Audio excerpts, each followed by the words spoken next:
Hello दोस्तों, बहुत दिनों के बाद हम मिल रहे हैं। तो आपने बहुत सारा रीडिंग करा होगा। आपकी नीट की एग्जाम एकदम नज़दीक आ गई है और उसी के साथ जो है हम आपके लिए, जैसे बोला था ऐसे, एक प्रैक्टिस पेपर आपके लिए लाए हैं, जो कि थोड़ा बहुत फुल सिलेबस का कह सकते हैं। लेकिन इसके साथ दूसरा पार्ट भी हम ट्राई करेंगे कि साथ में आए, तो 2 पेपर आप कर लेंगे नीट एग्जाम के पहले, तो थोड़ी सी प्रैक्टिस हो जाएगी। ये पेपर्स जो है वो आपके बिल्कुल एनसीईआरटी बेस्ड रहेंगे, ताकि आपको सॉल्व करने में इजी रहेंगे। लेकिन कुछ क्वेश्चंस ऐसे भी हो सकते हैं कि जो थोड़ा सा आपको ट्रिकी लगे, तो थोड़ा सा प्रैक्टिस हो जाएगा। ठीक है, तो ये वीडियो जरूर लास्ट तक देखिएगा। और जो लोग नए हैं वो प्लीज चैनल को लाइक करिए, शेयर करिए, सब्सक्राइब करिए, ताकि हमारा हौसला बढ़ा रहे। ठीक है, तो शुरू करते हैं आज प्रैक्टिस पेपर फॉर नीट। इस पेपर के अंदर हम 90 क्वेश्चन के साथ जाएंगे, तो थोड़ा वीडियो लेंदी होगा, लेकिन आपको देखना है तो आराम से देख सकते हैं। ठीक है, तो स्टार्ट करते हैं। क्वेश्चन नंबर 1, आपको 2 लिस्ट दिए गए हैं। Match the list 1 with list 2। ठीक है, तो लिस्ट 1 जो है वो उसके अंदर आपको दिया गया है corolla, syncarpous, basal presentation and monadelphous stamens. ठीक है, और उसके सामने आपको एग्जाम्पल्स दिए गए हैं और कुछ उसके कैरेक्टरिस्टिक दी गई है। ठीक है, तो इसके अंदर देखते हैं कि कोरोला के साथ क्या आ सकता है, सिनकार्पस के साथ क्या आ सकता है, ऐसे। ठीक है, तो सबसे पहले इजी से स्टार्ट करेंगे। तो इसमें दिख रहा है कि आपको बेसल प्लेसेंटेशन जो होता है वो जनरली आपको देखने को मिलेगा मैरीगोल्ड में, यानी कि C2 क्या आएगा, 1 आएगा।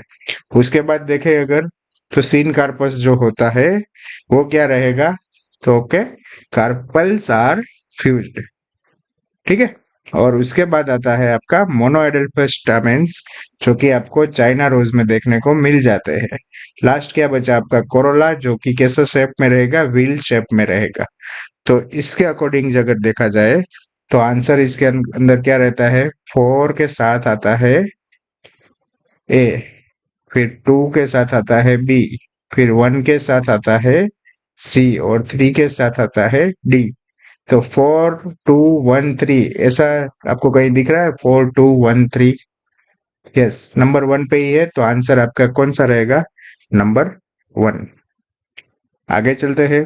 Arrange the following events of the meiosis in the correct sequence. यहाँ पे आपको एक सीक्वेंस दी गई है, जो कि मियोसिस के है, और मियोसिस के स्टेजेस बोल सकते हैं हम। Okay, crossing over, synapsis, formation of chiasmata, disappearance of nucleolus. ठीक है, तो इसके अंदर आपको अरेंज करना है लाइन में, बराबर। तो सबसे पहले क्या होगा, मेरे हिसाब से इसमें सबसे पहले होना है साइनेप्सिस। साइनेप्सिस सबसे पहले होता है, क्योंकि होमोलोगस क्रोमोसोम जो होंगे वो ऐसे पेयर बनाएंगे। ठीक है, होमोलोगस क्रोमोसोम पेयर बनाएंगे, तो वो क्या हो गया, साइनेप्सिस। तो बी सबसे पहले होगा। उसके बाद क्या आना है, उसके बाद होगा आपका क्रॉसिंग ओवर। ठीक है, तो ये सबसे पहले रहेगा। सेकंड नंबर पे आपका क्रॉसिंग नंबर ओ क्रॉसिंग ओवर रहेगा। ठीक है, उसके अंदर क्या होगा कि भाई जो जेनेटिक मटेरियल होगा वो होमोलोगस क्रोमोसोम के अंदर डिस्ट्रीब्यूट होगा, यानी कि एक्सचेंज होगा, बराबर। तो वो हो गया आपका क्रॉसिंग ओवर। उसके बाद क्या हो जाएगा, यहाँ पे ये लिख लेते हैं, उसके बाद हो जाएगा आपका फॉर्मेशन ऑफ कियास्माटा। ठीक है, तो ऐसे कियास्माटा जैसे स्ट्रक्चर बनते हैं वे आपको दिखेगा। ठीक है, तो ये जो 2 क्रोमोसोम है जहां जहां से जुड़े होंगे वहां पे ऐसा स्ट्रक्चर दिखेगा, उसको हम बोल सकते हैं कियास्माटा, बराबर। तो कियास्माटा जैसा स्ट्रक्चर होगा वो कहाँ पे आपको मिलेगा, तीसरे नंबर पे। साइनेप्सिस के बाद क्रॉसिंग ओवर होगा, क्रॉसिंग ओवर के बाद कियास्माटा बनेगा, और उसके बाद जो होगा वो न्यूक्लियोलस जो होगा वो आपका डिसअपियर हो जाएगा। तो सीक्वेंस आपकी क्या रह सकती है, BACD। तो इसके अंदर देखा जाए तो फर्स्ट में ही है BACD भाई। चलो, आपका आंसर रहेगा नंबर 1। आगे चलते हैं। How many times decarboxylation occur during the each TCA cycle. देखो, अगर आपको यहाँ पे बोला गया है कि डीकार्बोक्सिलेशन एक TCA साइकिल के अंदर कितनी बार होता है, ओके, तो डीकार्बोक्सिलेशन TCA साइकिल के अंदर 2 बार होगा, बराबर। 2 बार आपका डीकार्बोक्सिलेशन होगा। एक होगा isocitrate 2, alpha keto, alpha keto glutarate, ठीक है। और एक यहाँ पे होगा, और दूसरा जो होगा वो कहाँ होगा, अल्फा केजी से ही, अल्फा केजी में लिख रहा हूं इधर, ओके, अल्फा केजी से ही आगे बढ़ेंगे, वहां पे बनेगा आपका सक्सीनाइल कोए, वहां पे एक और CO2 मूव हो जाएगा। तो ये सब डीकार्बोक्सिलेशन के स्टेप है, ओके, और दोनों स्टेजेस पे डीकार्बोक्सिलेशन होगा। तो हम एक टर्न के अंदर देखें तो ये स्टेप एक बार यहाँ पे हुआ, एक बार यहाँ पे, तो एक टर्न के अंदर 2 बार हो रहा है, ठीक है। तो twice, answer is twice. Next question पे चलते हैं। Given below are two statement. One is labeled as assertion and second is reason. Okay, assertion reason आपको दिया गया है, देखते हैं क्या कहता है assertion reason। तो assertion बोल रहा है if the sequence of bases in one strand of the DNA helix is known, एक strand हमें पता है ATGC है, तो other strand can be predicted। yes, बिल्कुल, A के सामने क्या होना चाहिए, T होना चाहिए, T के सामने A, C के सामने, सॉरी, G के सामने C और C के सामने जी, ऐसा सीक्वेंस प्रेडिक्ट कर सकते हैं। ये एक का मालूम है तो दूसरा ऑटोमेटिकली बन जाता है, यस, मतलब प्रेडिक्ट कर सकते हैं। आगे चलते हैं। द बेस पेयरिंग, रीजन क्या दिया, the base pairing in DNA helix are said to be complementary to each other, yes, एक दूसरे के कॉम्प्लीमेंट्री रहते हैं, बराबर। एक को कंप्लीट करता है दूसरा, दूसरे को कंप्लीट करता है तीसरा, तो इस तरीके से बेस पेयरिंग डीएनए में होती है। तो इसलिए हम कह सकते हैं कि भाई वो भी प्रेडिक्शन में हेल्प करेगा, तो दोनों करेक्ट है। और ये रीजन जो है वो एसर्शन का करेक्ट एक्सप्लेनेशन भी है। यहाँ पे आपको देखा जाए तो देखो, स्टेटमेंट के अंदर आपको चेंज दिया गया है। जो भी आपको ऑप्शन दिए जाते हैं जनरली आपने सोल्व करे होंगे, उसमें लॉट ऑफ क्वेश्चन आपको सीधा पहला होता है वो करेक्ट एक्सप्लेनेशन वाला देते हैं, सेकंड वाला इनकरेक्ट एक्सप्लेनेशन वाला देते हैं, ठीक है। इसके अंदर आपको देखो ऑप्शन में चेंजेस करके दिया है, A is true but R is false, ये वाला नहीं है, ए इज फॉल्स ये भी नहीं है, both A and R true and R is the correct explanation of A, ये वाला आंसर सही रहेगा। बट लास्ट वाला जो है वो not the correct explanation of A. तो ये सीक्वेंस जो है आपका, बहुत सारे एमसीक्यू सोल्व करेंगे उसमें उल्टा सुल्टा दे सकते हैं, तो पेपर के अंदर वो ध्यान रख के आपको टिक करना रहेगा। आगे चलते हैं। Removal of shoot tip is very useful technique to boost the production of tea leaves. हाँ, टी लीव्स है अगर, ओके, तो टी का प्लांट जो होगा वो बूस्ट जैसा बनेगा, ठीक है। तो उसके अंदर आपको ग्रोथ कैसा चाहिए होगा, लेटरल ग्रोथ चाहिए होगा थोड़ा सा, बराबर ऐसा। तो इसके अंदर टी लीव्स अगर हमें ज्यादा चाहिए, बराबर बूस्ट करना है, तो शूट टिप को निकाला जाता है। क्यों, क्यों निकाला जाता है, तो उसके अंदर जो है सबसे पहले हम देखें तो ऑक्सीजन जो है वो कहाँ पे होगा, ये टिप पे ऑक्सीजन प्रोड्यूस हो रहा होगा, जिसकी वजह से इसका सीधा ग्रोथ हो रहा होगा। तो हमें लेटरल ग्रोथ चाहिए तो ऑक्सीजन को एलिमिनेट करना पड़ेगा। तो एलिमिनेशन कैसे होगा, शूट टिप को अगर हम काट दे, इधर से बीच में से कट कर दे, तो क्या हो जाएगा कि ऑक्सीजन बनना लेस हो जाएगा, कम हो जाएगा, ठीक है। और इसकी वजह से क्या होगा कि आपका जो भी ग्रोथ है वो लेटरली होना स्टार्ट हो जाएगा। तो इसके अंदर ऑप्शन देखते हैं, gibberellin prevent the bolting and are inactivated, नहीं भाई ये नहीं है। Auxin prevent the leaf drop at early stages, नहीं ये जरूरी नहीं है। Effect of auxin is removed and growth of lateral buds enhance, yes ये सही हो सकता है। और gibberellins delay the senescence of leaves, नहीं ये भी नहीं हो सकता। तो आंसर क्या रहेगा आपका नंबर 3। नेक्स्ट क्वेश्चन पे चलते हैं। विच of the following pair is correctly matched, ठीक है। तो यहाँ पे आपको बोला गया है बहुत सारे जॉइंट दिए गए हैं और कहाँ पे प्रेजेंट होते हैं वो बोला गया है। तो जिसके अंदर जनरली क्या होना चाहिए कि हिंज जॉइंट कहाँ प्रेजेंट होता है, आपको करेक्टली मैच बोला गया है। तो देखते हैं, हिंज जॉइंट बिटवीन वर्टिब्रे, नहीं वो वर्टिब्रे के बीच में नहीं होता, जनरली वो नीज के बीच में रहता है, ठीक है। पाइवट जॉइंट तो जनरली वो कार्पेल के बीच में रहता था, बिटवीन कार्पेल एंड मेटाकार्पेल, नहीं ये वाला लाइन बिल्कुल गलत है। बिटवीन कार्पेल्स यहाँ पे नीचे दिया गया है, देखो बेटा। तो पाइवट जॉइंट कहाँ रहता है, बिटवीन कार्पेल्स, ठीक है। तो ये वाला रॉन्ग हो गया। फिर आते हैं आगे, कार्टिलेजिनस जॉइंट्स, ये इरेज कर देते हैं यहाँ पे। कार्टिलेजिनस जॉइंट बिटवीन कार्पेल्स, ये रॉन्ग है भाई। ये होता है वर्टिब्रे के बीच में। ठीक है, तो ये भी रॉन्ग है। एक दूसरे का जो है रिप्लेसमेंट कर दिया इन्होंने। इसकी टोपी उसके सर वाला सिस्टम लगा दिया है। तो ये तीनों रॉन्ग हो गए। लास्ट वाला देख लेते हैं कि fibrous joint between flat skull bones, yes ये बोल सकते हैं, बिल्कुल करेक्ट, क्योंकि फाइब्रस जॉइंट जो है वो मूवमेंट नहीं होने देगा।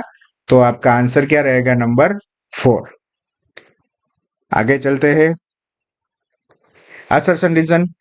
ओके, असर्शन बोल रहा है कि we can obtain diseased plant from virus free meristem. देखो वायरस फ्री मेरिस्टेम है, कभी भी देखना कि मेरिस्टेमेटिक टिश्यू की बात आ रही है तो वो हमेशा वायरस फ्री यानी कि डिजीज फ्री रहेगा, वहां पे डिजीज होना नहीं बनेगा। ठीक है, उसमें वायरस इन्फेक्शन नहीं लगेगा। तो जो मेरिस्टेमेटिक टिश्यूज है उसमें डिजीज प्लांट कभी नहीं मिलता। तो एसर्शन आपका रॉन्ग है भाई, एसर्शन रॉन्ग। पहला ही सेकंड दे दिया है, A is false but R is true. तो देखो आर ट्रू है क्या? द मेरिस्टेम यानी कि apical and axillary meristematic tissues of a plant infected with a virus is free of the virus. Yes, ये वाला लाइन करेक्ट है। जो भी मेरिस्टेमेटिक टिश्यूज रहेंगे वो बिल्कुल वायरस फ्री रहेंगे। तो यहाँ पे हमें डिजीज प्लांट नहीं मिलेगा। आंसर क्या रहेगा आपका? Number 2। Assertion is false but reason is true. Clear? आगे चलेंगे।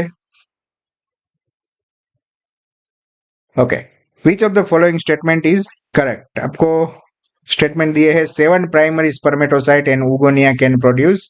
ओके, 7 प्राइमरी स्पर्मेटोसाइट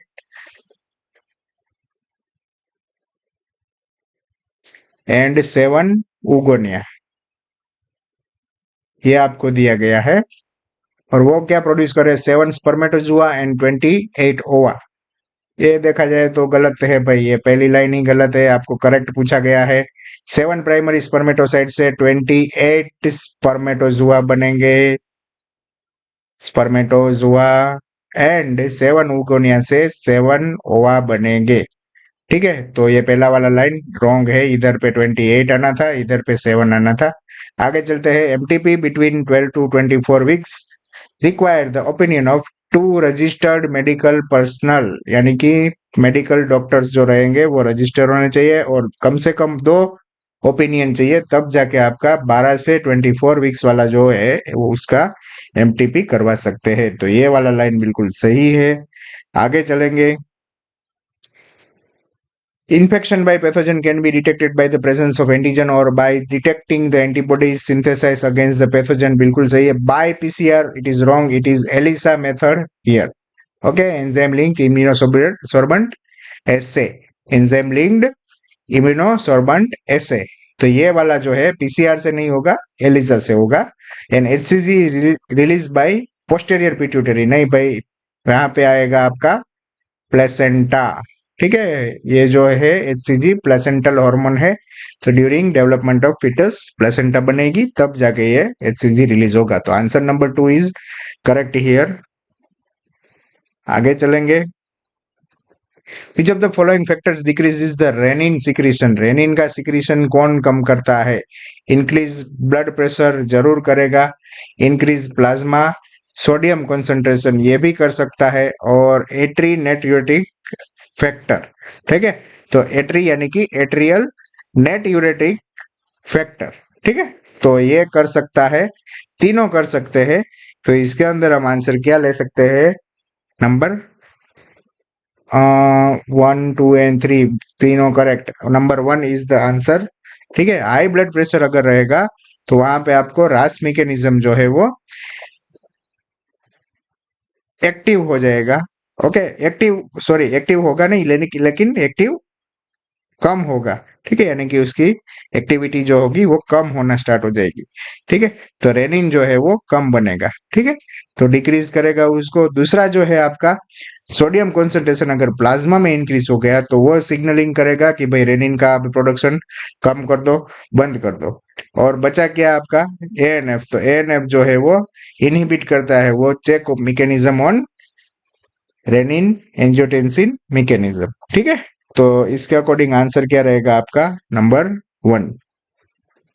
आगे चलते हैं। The newborn baby shows science of stunted growth. Okay, यहाँ पे स्टंटेड ग्रोथ आपको दिया है, मेंटल रिटार्डेशन दे रखा है और एबनॉर्मल स्किन दे रखी है। और ये which of the following is most likely to the cause of this symptoms, इसमें से कौन सा चीज जो है इस सभी प्रॉब्लम्स का जड़ होगा। देखते हैं। Hyper secretion of growth hormone, नहीं, ग्रोथ हार्मोन एक्स्ट्रा सीक्रेट हो रहा होगा तो स्टंटेड ग्रोथ नहीं होगा। ठीक है। Hypothyroidism in a mother during pregnancy, yes, ये वाला आंसर आने के चांसेस है। Over production of hormones from the parse distalis, नहीं, रॉन्ग है भाई। And hyperglycaemia in the newborn, नहीं, ऐसा नहीं हो सकता। तो answer number 2 is most appropriate for this, क्योंकि अगर ड्यूरिंग प्रेगनेंसी कोई भी मदर है उसके अंदर जो है वो थायराइड कम हो जाएगा, थायराइड हार्मोन बनना कम हो जाएगा, तो उसके अकॉर्डिंग वहां पे बच्चा जो होगा वो क्रेटिनिज्म यानी कि स्टंटेड ग्रोथ, उसको क्या बोलेंगे, क्रेटिनिज्म। दूसरा क्या हो सकता है, डीफ भी हो सकता है, डम्ब भी हो सकता है। ठीक है, तो ये सब चीजें होने के चांसेस बन सकते हैं। बराबर। तो आंसर नंबर 2 जो रहेगा वो ही सही रहेगा। आगे चलते हैं। विच of the following is the correct match for disease and it's symptoms. तो यहाँ पे आपको बोला गया है कि टिटेनी जो है वो high calcium level causing rapid spasm generate करता है। ओके, आपको यहाँ पे करेक्ट देना है, यहाँ पे बाकी के इनकरेक्ट है उसको निकाल देना है। तो टिटेनी में हाई कैल्शियम लेवल नहीं होता है, उधर पे लो कैल्शियम लेवल रहता है। बराबर, तब जाके रैपिड स्पाज्म बनते हैं। मायस्थेनिया ग्रेविस जो है वो जेनेटिक डिसऑर्डर बोला गया, नहीं भाई, ये ऑटो इम्यून डिसऑर्डर है, ऑटो इम्यून डिसऑर्डर है। Resulting in weakening and paralysis of smooth muscle, बिल्कुल सही है, बाकी का पार्ट सही है, लेकिन ये जेनेटिक डिसऑर्डर है। और मस्कुलर डिस्ट्रोफी दिया गया है, वो ऑटो इम्यून डिसऑर्डर, नहीं भाई, ये जेनेटिक डिसऑर्डर है भाई।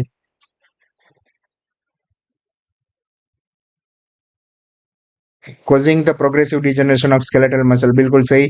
तो यहाँ पे डिसऑर्डर के टाइप्स चेंज कर दिए हैं, उधर पे हाई का लो, सॉरी, लो का हाई कर दिया।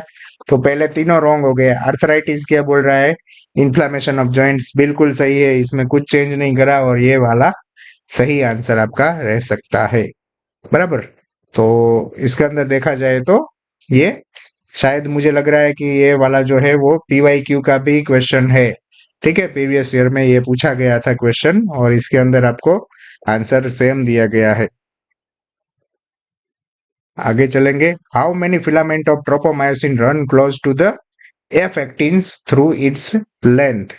ओके, तो एफ एक्टिन अगर है और उसके ऊपर कितने फिलामेंट रन करते हैं ट्रोपोमायोसिन के, तो यहाँ पे कितने होने चाहिए, 2।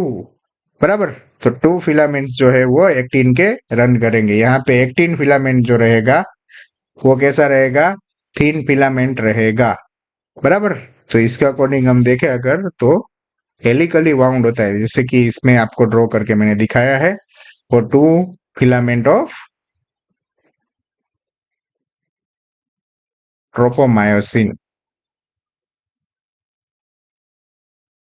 क्लियर हो रहा है। तो आंसर नंबर 2 जिसके साथ 2 दिया गया है वो करेक्ट है। आगे चलेंगे।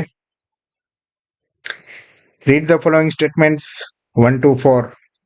ओके, 1 to 4 स्टेटमेंट रीड करते हैं। Injection of antivenom against the snake bite is an example of active immunisation. बराबर। Skin on our body is the main barrier which prevents the entry of micro organisms. के इसमें आपको देखना क्या है, which of the following statement are incorrect को find out करना है। तो पहला वाला इनकरेक्ट है भाई, ये एक्टिव नहीं है, पैसिव इम्यूनिटी का एग्जांपल है। ओके, स्किन और our body is the main barrier which prevents the entry of the micro organisms. तो बिल्कुल सही है भाई, स्किन जो है वो मेजर बैरियर के फॉर्म में रहेगा। दूसरा आता है Entamoeba histolytica is a protozoa that, नहीं sorry, protozoan parasite in the liver of the human beings. नहीं भाई, ये लिवर नहीं होता, यहाँ पे आपका आएगा, यहाँ पे लिख रहा हूं, large intestine, large intestine.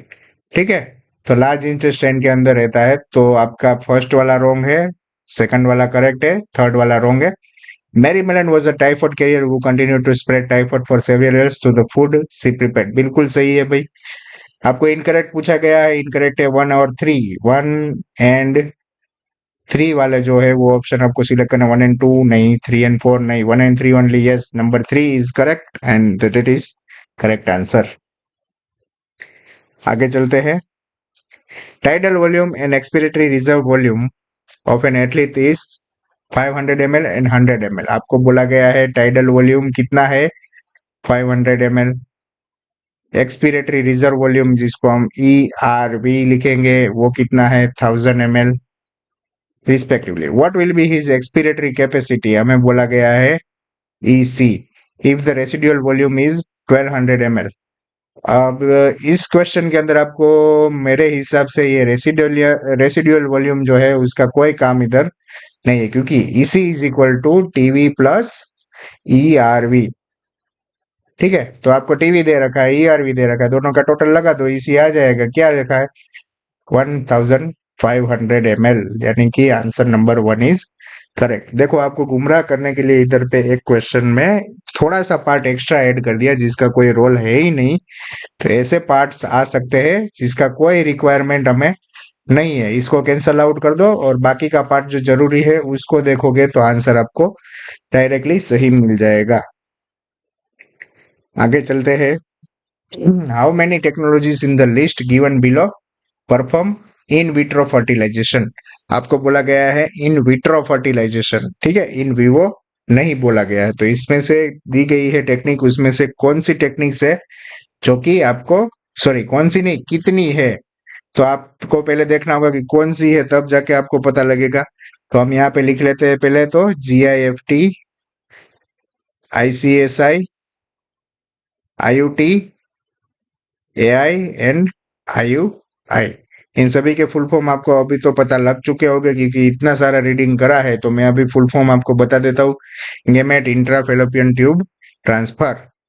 ICSI का फुल फॉर्म क्या रहेगा, इंट्रासाइटोप्लाज्मिक स्पर्म इंजेक्शन। IUT का फुल फॉर्म क्या रहेगा, इंट्रा यूट्रिन ट्रांसफर। AI का आर्टिफिशियल इंसेमिनेशन और IUI का इंट्रा यूट्रिन इंसेमिनेशन रहेगा। ठीक है, तो देखते हैं कि गिफ्ट, ICSI, IUT, AI और IUI ये सब में से इन विट्रो फर्टिलाइजेशन कौन सा, इन विट्रो यानी कि लैब में फर्टिलाइजेशन करना है, फर्टिलाइज्ड एंड देन ट्रांसफर करना है, या जाइगोट होगा या जो भी होगा वो हम क्या करेंगे, ट्रांसफर करेंगे टू द बॉडी। ठीक है, तो वो कैसे बन सकता है देखते हैं कि इसके अंदर अब देखा जाए तो कि गिफ्ट है वो, फिर दूसरा है AI आपका, और जो है IUI, ये तीनों जो है वो इन विवो फर्टिलाइजेशन है जिसके अंदर गैमेट ट्रांसफर करे जाते हैं, है ना। इंट्रासाइटोप्लाज्मिक स्पर्म जो है वो लैब में हो सकता है।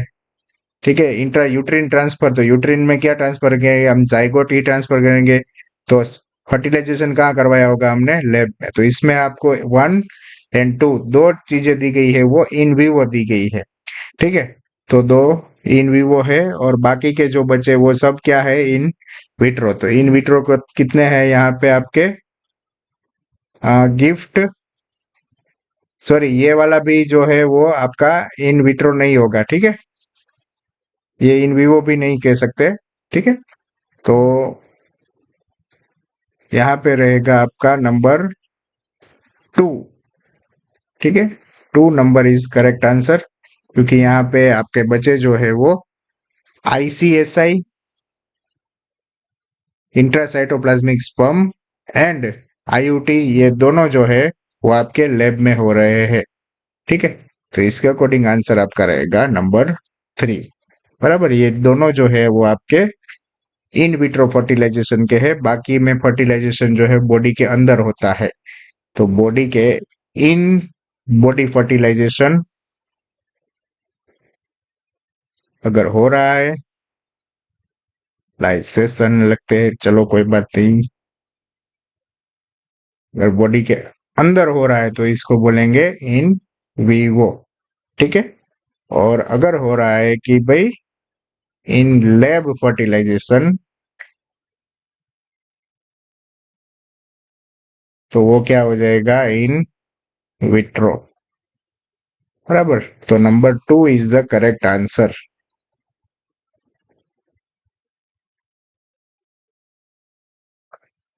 नेक्स्ट क्वेश्चन पे चलते हैं। आपको डिजीज दे रखे हैं इधर पे, यूरेमिया, ग्लाइकोजुरिया, कीटोन्यूरिया, ग्लोमेरुलो नेफ्राइटिस। बराबर, तो इन डिजीज के अकॉर्डिंग यहाँ पे आपको क्या क्या होता है वो दिखाना है। Inflammation of glomeruli of kidney, presence of ketone bodies in urine, presence of glucose in urine and accumulation of urea in the blood। इसके अंदर सबको सबसे पसंदीदा जो है वो ग्लाइकोजुरिया है, क्योंकि एकदम सिंपल है, presence of glucose in urine. ठीक है ना, सीधा सबको पसंद है, याद ही रह जाता है, एकदम आसान है। दूसरा है कीटोन यूरिया, तो कीटोन यूरिया में कीटोन बॉडी प्रेजेंट होते हैं, तो ये भी सबको आसानी से याद रह जाता है।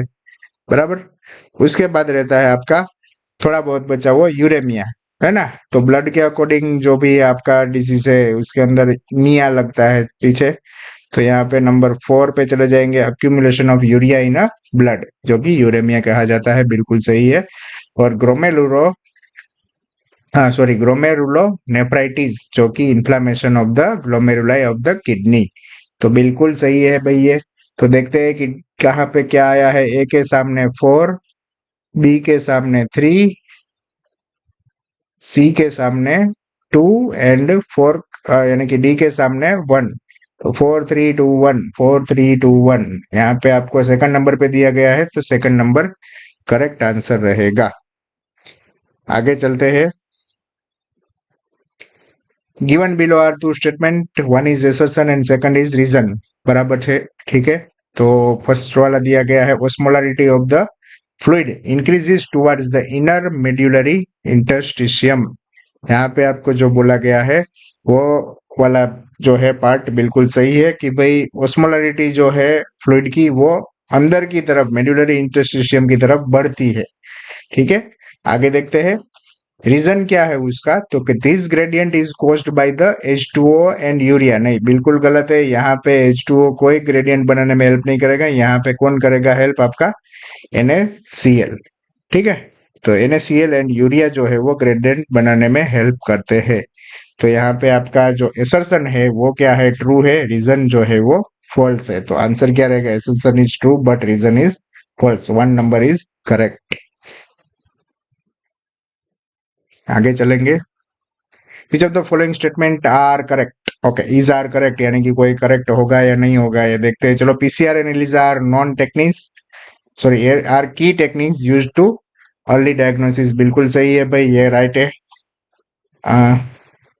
इधर पे हम नहीं टिक करेंगे, आगे टिक करेंगे ताकि हमें ख्याल रहे कि भाई ये सही हो रहा है कि नहीं। चलो, तब proteins encoded by the genes cry1AC and cry2AB control the cotton bollworm, सही है। and that of the cry1AB control the corn borer, बराबर है, एकदम सही है भाई। क्रिस्टल प्रोटीन की बात हो रही है, पीटी टॉक्सिन की।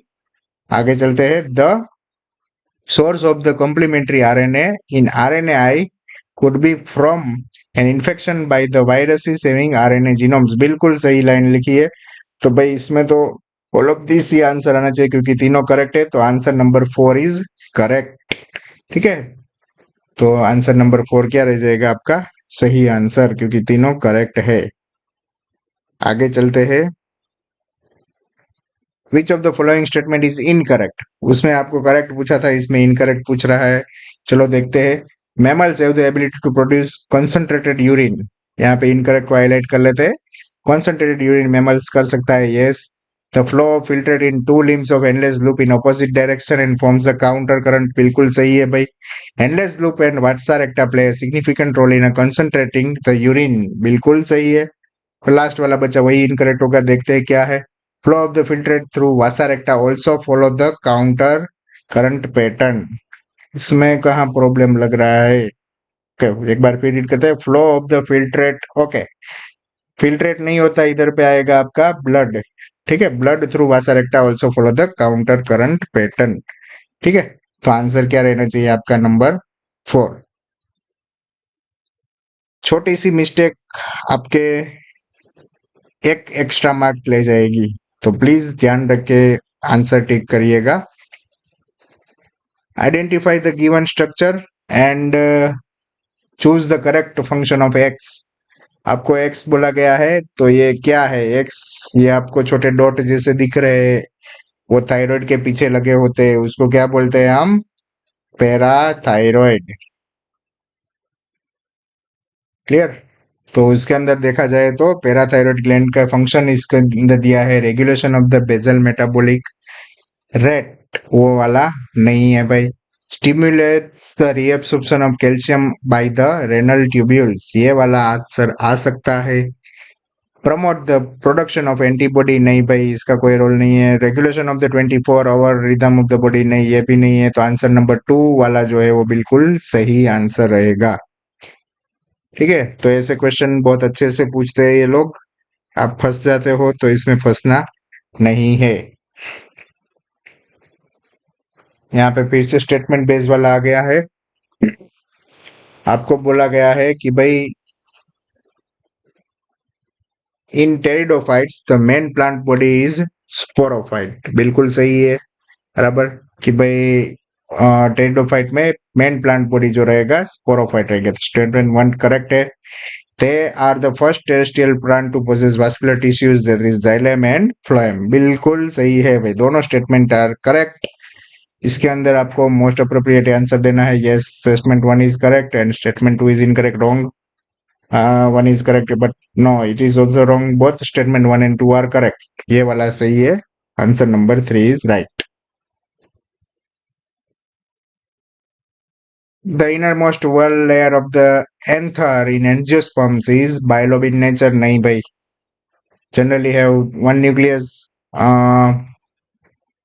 नहीं, ये भी नहीं हो सकता। It is made up of haploid cells, वो भी नहीं बोल सकते। It is nourishes the developing pollen grade, बिल्कुल सही है भाई। एंथर के सबसे अंदर का लेयर होता है, उसको क्या बोलते हैं हम? टेपेटम।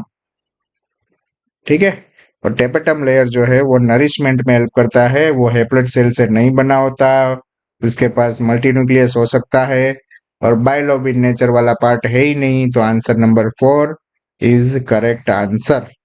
ठीक है, read the following statement A to C. चलो रीड करते हैं। Spherical structure present in the nucleoplasm. Okay, कुछ नाम दिया है, किसको क्या बोलेंगे? स्फेरिकल स्ट्रक्चर होता है न्यूक्लियोप्लाज्म के अंदर, यानी कि न्यूक्लिक एसिड जो जहां पे प्रेजेंट होगा, सेल है, सेल के अंदर यहाँ पे न्यूक्लिक एसिड है, वहां पे कोई स्फेरिकल स्ट्रक्चर। तो ये मुझे लग रहा है न्यूक्लियोलस की बात डायरेक्टली हो रही है, लेकिन चलो देखते हैं। स्फेरिकल स्ट्रक्चर न्यूक्लियोप्लाज्म में प्रेजेंट है, not a membrane bound structure. यहाँ पे आरएनए भी हो सकता है, तो भाई न्यूक्लियोलस के साथ यहाँ पे आरएनए भी प्रेजेंट रहता है, जो क्या होता है, आरआरएनए होने के चांस है, लेकिन वो नॉन मेम्ब्रेन बाउंड स्ट्रक्चर आपको बोला गया है, इसलिए मैं आपको आरएनए भी होने के चांसेस हो सकते हैं। तो ये भी करेक्ट है। चलो ये भी सही है। और site for active RNA synthesis, अब देखो एक्टिव आरआरएनए सिंथेसिस की साइट है, तो आरआरएनए तो इधर हो नहीं सकता, तो ये निकल गया न्यूक्लियोलस आंसर रह सकता है। तो बिल्कुल सही में देखा जाए तो देखो रिबोसोम जो है वो आरआरएनए का ही नाम है, तो ये निकल गया है। सेंट्रोसोम उधर होते नहीं है, सेंट्रोमियर क्रोमोसोम के अंदर रहता है, तो ये बात होती नहीं है इधर पे। तो करेक्ट आइडेंटिफिकेशन हमें क्या मिल रहा है यहाँ पे? न्यूक्लियोलस, बराबर, जो कि मेम्ब्रेन बाउंड नहीं होता, और वहां पे आपका आरएनए जो है वो फॉर्म होना स्टार्ट होता है। ठीक है, how many of the following features are associated with China rose plant?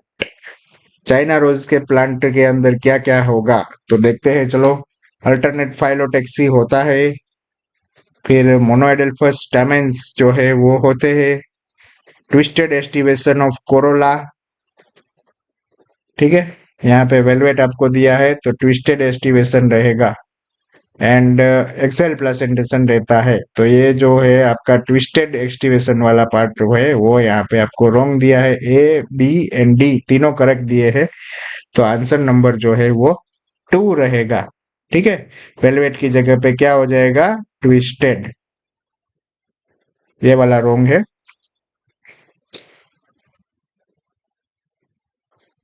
आगे चलते हैं। Highly lignified cells generally found in fruit walls of nut and pulp of fruit are, सीधा आंसर दे देना है स्क्लेराइड। ठीक है, स्क्लेराइड सेल होते हैं जिसके अंदर ऐसा लिग्निफाइड स्ट्रक्चर रहता है। ठीक है, तो ये स्क्लेराइड है। थोड़ा सा ऐसा स्ट्रक्चर डायग्राम आपको दिया गया है टेक्स्ट बुक के अंदर। ठीक है, तो ये वाला जो है स्क्लेराइड आंसर रहेगा नंबर 1। नेक्स्ट क्वेश्चन पे चलते हैं।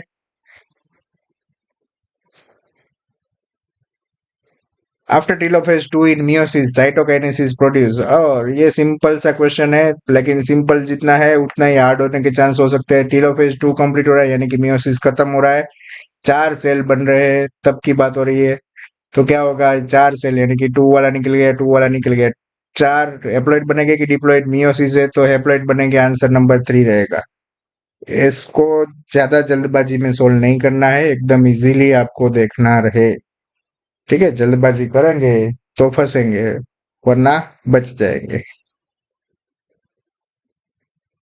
Arrange the following in the increasing order. आपको इंक्रीजिंग ऑर्डर बोला गया है, यहाँ पे दूसरे वर्ड में असेंडिंग ऑर्डर भी बोल सकते हैं। ठीक है, असेंडिंग ऑर्डर भी बोल सकते हैं।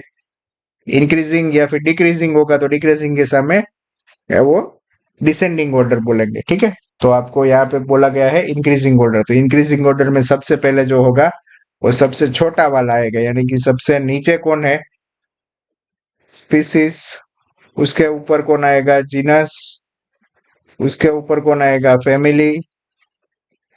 उसके ऊपर आएगा ऑर्डर। उसके ऊपर आएगा क्लास। उसके ऊपर आएगा फाइलम, और लास्ट में बचेगा वो हो जाएगा किंगडम। ये जो है वो आपको टेक्स्ट बुक का पूरा बैठे बैठा आपको पूछ लिया गया है। ठीक है, तो ये ऑर्डर जो है वो असेंडिंग ऑर्डर है। ठीक है, इंक्रीजिंग ऑर्डर, यहाँ से इंक्रीज होना है। ठीक है, तो ये जो सीक्वेंस है वो कौन मेंटेन कर रहा है, देखा जाए तो यहाँ पे स्पीसीज वाला एक ही ऑप्शन है, नंबर 4। बराबर। ये पीवाईक्यू में पूछा गया था, लेकिन इसमें कुछ गलती थी और उसकी वजह से इसमें प्रॉब्लम आया था। तो प्लीज ध्यान रखिएगा कि असेंडिंग ऑर्डर, डिसेंडिंग ऑर्डर और इंक्रीजिंग डिक्रीजिंग ऑर्डर कैसे होगा। ठीक है, आगे चलते हैं। Select the incorrect statement. Incorrect statement पूछा है with respect to diatoms. Okay, diatoms जो है उसके अंदर क्या होना है, तो क्राइसोफाइट की बात हो रही है, गोल्डन की, या फिर हम बोल सकते हैं कि भाई डेस्मिड। ठीक है, तो chrysophyte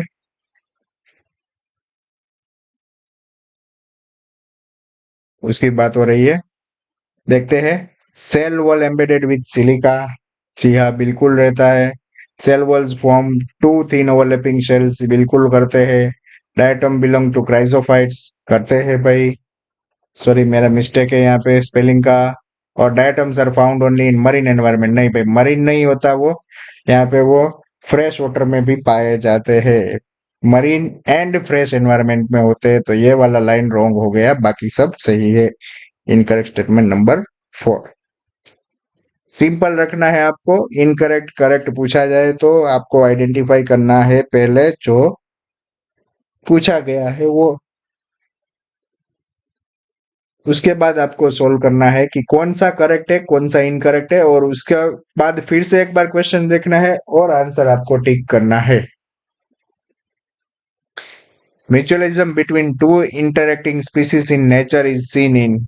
okay, orchid growing on mango branch, नहीं, ये नहीं है म्यूचुअलिज्म का example. Barnacle growing on a back of well, वो भी नहीं है। ये सब कमेंसलिज्म के एग्जांपल दे रखे हैं।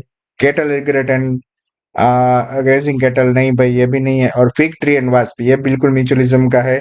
ठीक है, प्लांट पोलिनेटर बोल सकते हैं इसको, प्लांट एंड पोलिनेटर रिलेशन।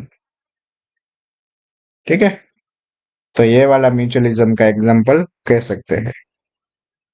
आगे चलते हैं। The cells of epidermis bear a number of hairs. आपको इसके अंदर क्या देखना है भाई, सबसे पहले पूछा है इनकरेक्ट स्टेटमेंट देखना है। ठीक है, तो आपको देखना है कि भाई cells of epidermis bear number of hairs होता है। Stomata structure present in epidermis of leaves, ये भी होता है। Epidermal cells are parenchymatous with large vacuole, yes। Cuticle is present in root, नहीं भाई, रूट के जो रूट हेयर्स रहते हैं उसमें क्यूटिकल नहीं होता, ठीक है।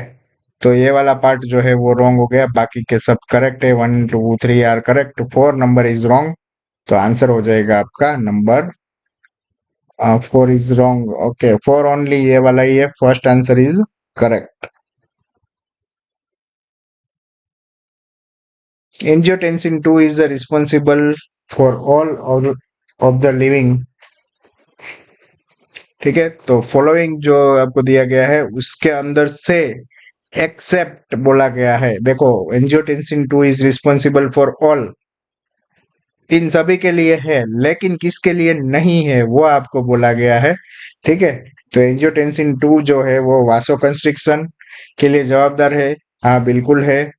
इंक्रीज इन ब्लड प्रेशर बिल्कुल सही है, और रिलीजिंग एल्डोस्टेरोन जो है वो भी करवाता है, ठीक है। लेकिन यहाँ पे अल्डोस्टेरोन जो है वो reabsorption of sodium from renal tubule ये वाला करवाता है। तो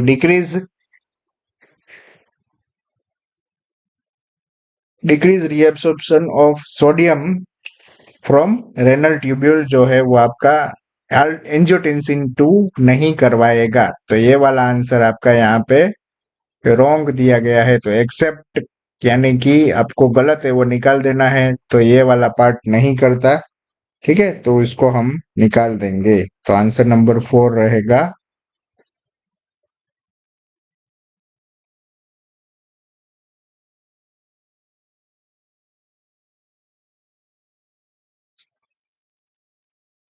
नेक्स्ट क्वेश्चन पे चलते हैं। स्टेटमेंट बेस है। स्टेटमेंट 1 बोल रहा है the lungs remove 200 ml of carbon dioxide पर मिनट, ये वाला सही है भाई। वो 1 मिनट में 200 ml of carbon dioxide remove करता है। ADH acts as a check on the renin angiotensin mechanism, अभी अभी हमने जस्ट पहले ही पढ़ा, लेकिन वहां पे एडीएच नहीं था, क्या था? एएनएफ, ठीक है। तो आंसर जो हो गया रॉन्ग। तो statement 1 is correct but statement 2 is incorrect, ठीक है। तो answer number 1 is right here. Which of the following is not a function of parathyroid hormone, आपको पैराथायरॉयड हार्मोन के फंक्शन के बारे में पूछा गया है कि इसमें से कौन सा नहीं है, ठीक है। तो देखते हैं। PTH stimulate the formation of bone reabsorption, yes बिल्कुल करता है। PTH stimulate the reabsorption of calcium by the renal tubule, बिल्कुल सही है। PTH increases the calcium absorption from the digested food, बिल्कुल सही है। तो करता क्या नहीं, पीटीएच लोअर नहीं लाया, लोअर नहीं करता भाई। Blood CO2 sorry calcium ion का जो लेवल है वो इंक्रीज करता है, ठीक है, लोअर नहीं करता है। तो इसके अकॉर्डिंग आंसर रहना चाहिए आपका number 4। Which of the following hormones is secreted by the non endocrine tissues in our body, okay. तो जनरली जो है नॉन एंडोक्राइन टिश्यूज क्या प्रोड्यूस करती है? ग्रोथ फैक्टर्स करती है, ग्रोथ फैक्टर्स, ठीक है। एंड ये जो फैक्टर है वो नॉर्मल ग्रोथ या फिर रिपेयरिंग कहेंगे, ठीक है। जब टिश्यू को डैमेज होता है तब उसको रिपेयर करने में हेल्प करेगी, ठीक है। तो ये वाला पार्ट करने के लिए ग्रोथ फैक्टर रहेगा। तो नॉन एंडोक्राइन टिश्यूज और बॉडी जो रहती है वो ग्रोथ फैक्टर को बनाती है। नेक्स्ट क्वेश्चन पे चलेंगे।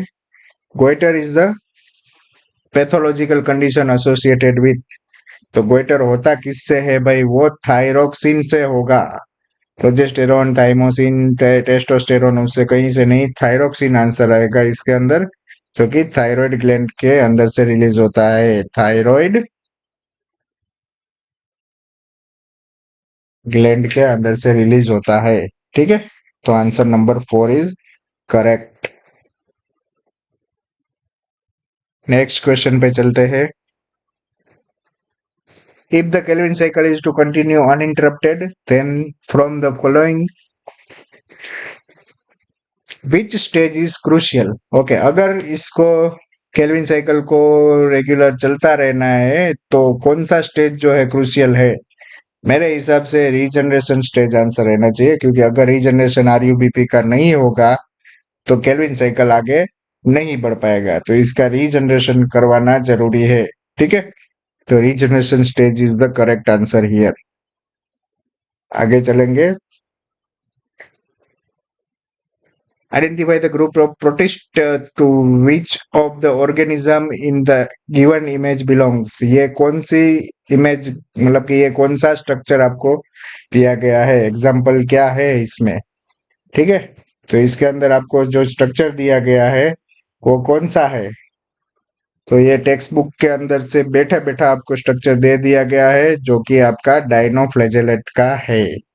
ठीक है, तो एकदम सिंपल रखना है, ज्यादा डिटेल में जाना नहीं है, जितना पूछा गया है उतना ही हमें देखना है।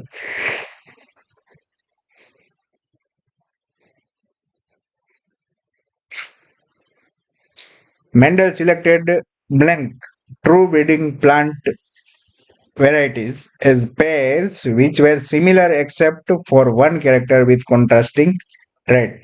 तो यहाँ पे मेंडल भाई ने भाई 14 प्लांट लिए थे। ठीक है, तो 14 आंसर रहेगा। ठीक है, कैरेक्टर अगर पूछा जाए तो वो 7 थे। ठीक है, तो इसके अकॉर्डिंग हम आगे बढ़ सकते हैं, क्योंकि उसको ब्रीडिंग करवाना था, तो 7 इस तरफ 7 इस तरफ, दोनों तरफ से हमें या तो कॉन्ट्रास्टिंग ट्रेट वाले चाहिए होंगे, तो 14 प्लांट से उसने स्टार्ट करा था।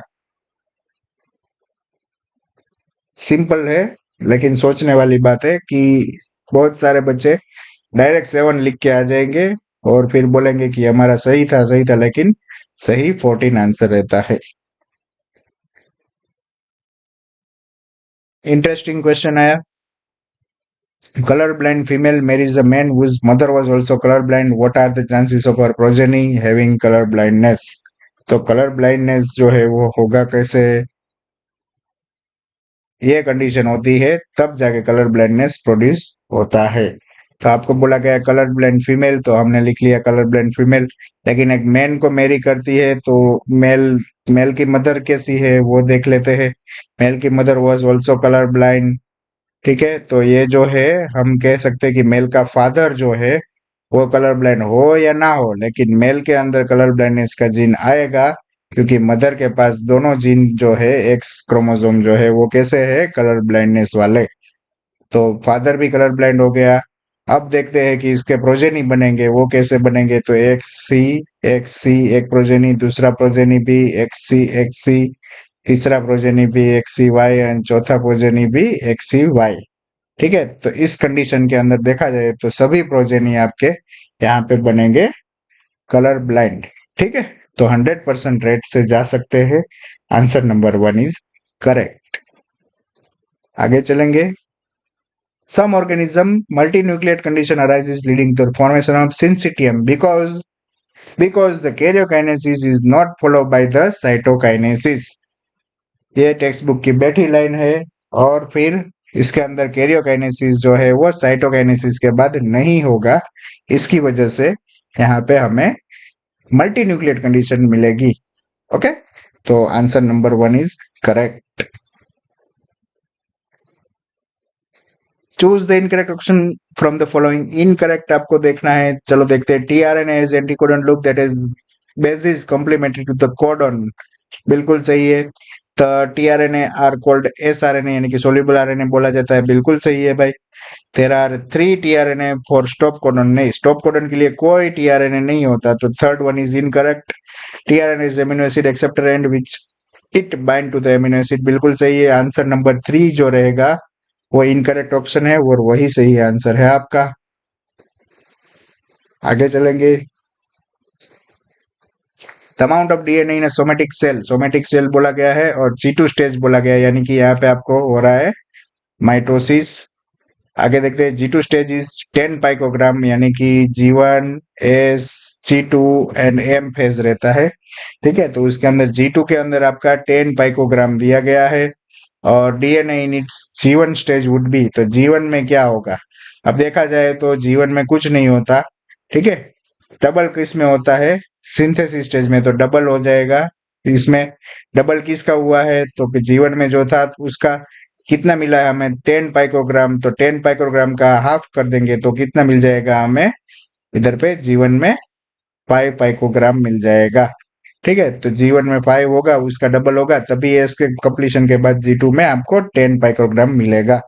तो answer number 1 is correct here. Simple रखना है इसको, स्टेप वाइज आप देखेंगे तो करेक्ट आंसर मिल पाएगा, फास्ट जाएंगे तो आंसर नहीं मिलेगा। तो प्लीज उसको सोल्व करने में जल्दबाजी मत करना। The products of light reaction are, light reaction की जो प्रोडक्ट्स है वो O2 बनता है, ATP बनता है, NADPH बनता है, और दूसरा H2O भी बनता है, ठीक है। तो इसके अंदर ओनली ATP नहीं, ओनली NADPH नहीं, O2 ATP NADPH बिल्कुल सही है, और स्टार्च नहीं है। स्टार्च तो अभी बनना स्टार्ट होगा डार्क रिएक्शन में, ठीक है, और वो भी ग्लूकोज के फॉर्म में, ठीक है। तो number 3 is the right answer.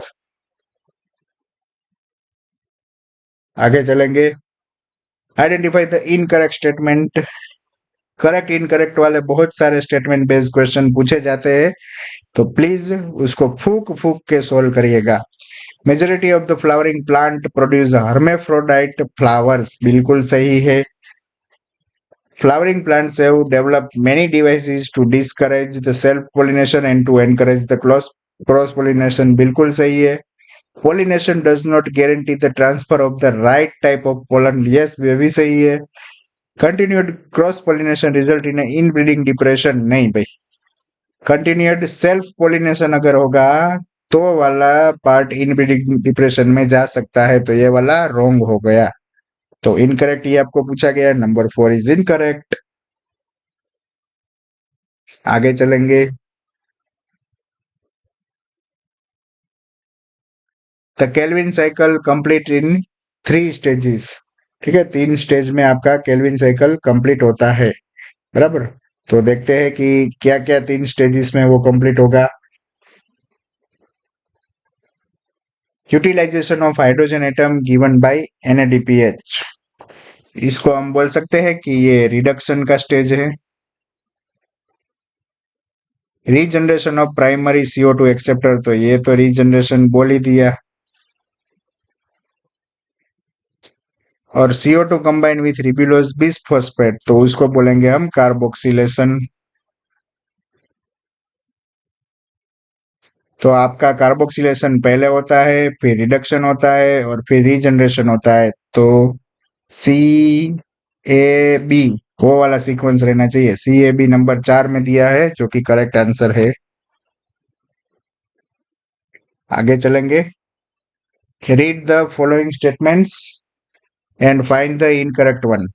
Okay, आपको फॉलोइंग स्टेटमेंट दिए गए हैं, उसमें से करेक्ट वाला कौन सा है वो आइडेंटिफाई करना है, ठीक है। तो सॉरी, इनकरेक्ट वाला, sorry my mistake, incorrect statement हमें आइडेंटिफाई करना है। चलो आगे चलते हैं। तो melatonin plays a role in maintaining the body temperature, तो ये करता है। Luteinizing hormone is secreted by pars distalis, जो कि सही आंसर है। फिर vasopressin stimulates the reabsorption of water and electrolytes, ये भी सही है। Pupil constriction occurs as a result of release of emergency hormone. Pupil constriction नहीं हो सकता भाई, डायलेशन होगा, ठीक है। आंखें मोटी हो जाएगी, आंखों की जो पुतलियां है वो मोटी हो जाएगी, ठीक है। तो इमरजेंसी हार्मोन जब फंक्शन करने के बाद आंखें खुल जाती है ना। तो ये वाला जो है इनकरेक्ट है, number 4। Why cannot a woman get pregnant again during pregnancy? Okay. A woman ovulates during pregnancy, but the oviduct are unplugged. Oviduct are plugged with protective mucus. बिल्कुल wrong. High levels of HCG in woman's body kill sperms. नहीं, wrong है. A woman cannot have intercourse during pregnancy due to a presence of a protective mucus plug. ये वाला फिर से आया, ऊपर वाला था वही दिया है, wrong है. तो लास्ट वाला ही सही होगा भाई, 3 रॉन्ग हो गए। तो high level of estrogen and progesterone secreted by the corpus luteum और placenta during pregnancy inhibit the secretion of gonadotropin, यानी कि जीएनआरएच को रोक देगा, और इसकी वजह से जो है वो एलएच एंड एफएसएच भी नहीं हो गए, और उसकी वजह से जो है वो फॉलिकल स्टिमुलेट होके बनेंगे नहीं, इसकी वजह से ओव्यूलेशन जो है वो नहीं होगा। ठीक है, तो ये जीएनआरएच के ऊपर काम करेंगे, और उसकी वजह से एलएच एफएसएच नहीं बनेंगे, ओव्यूलेशन होगा नहीं, ओवम बनेगा नहीं, ना फर्टिलाइजेशन होगा, तो प्रेगनेंसी रहेगी नहीं। ठीक है, तो answer number 4 is right here.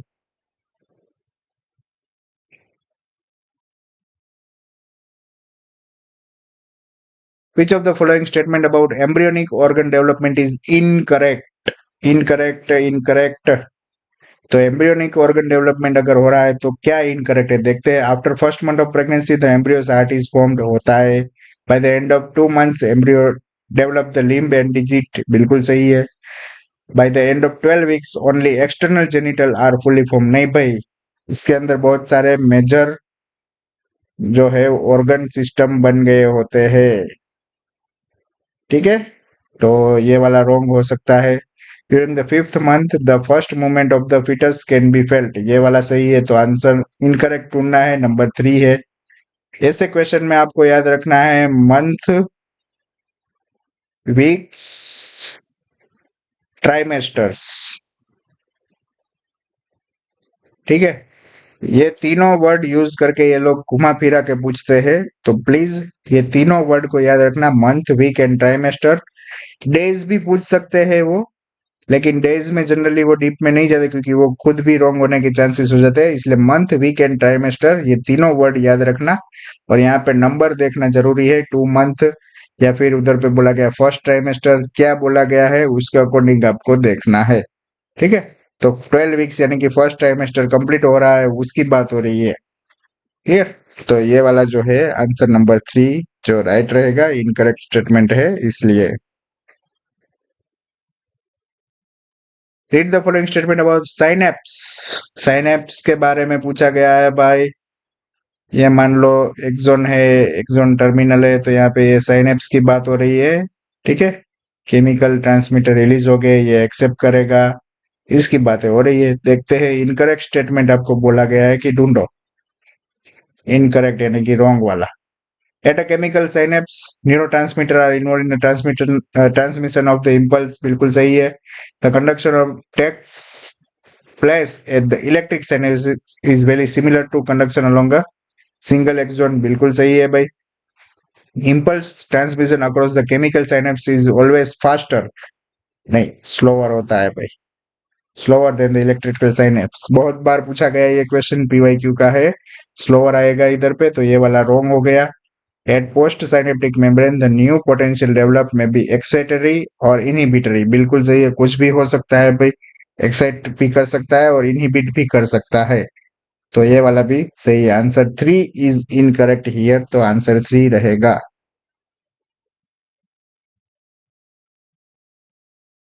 फिर से स्टेटमेंट बेस आया है, atrial natriuretic factor can cause vasodilation and thereby decrease the blood pressure.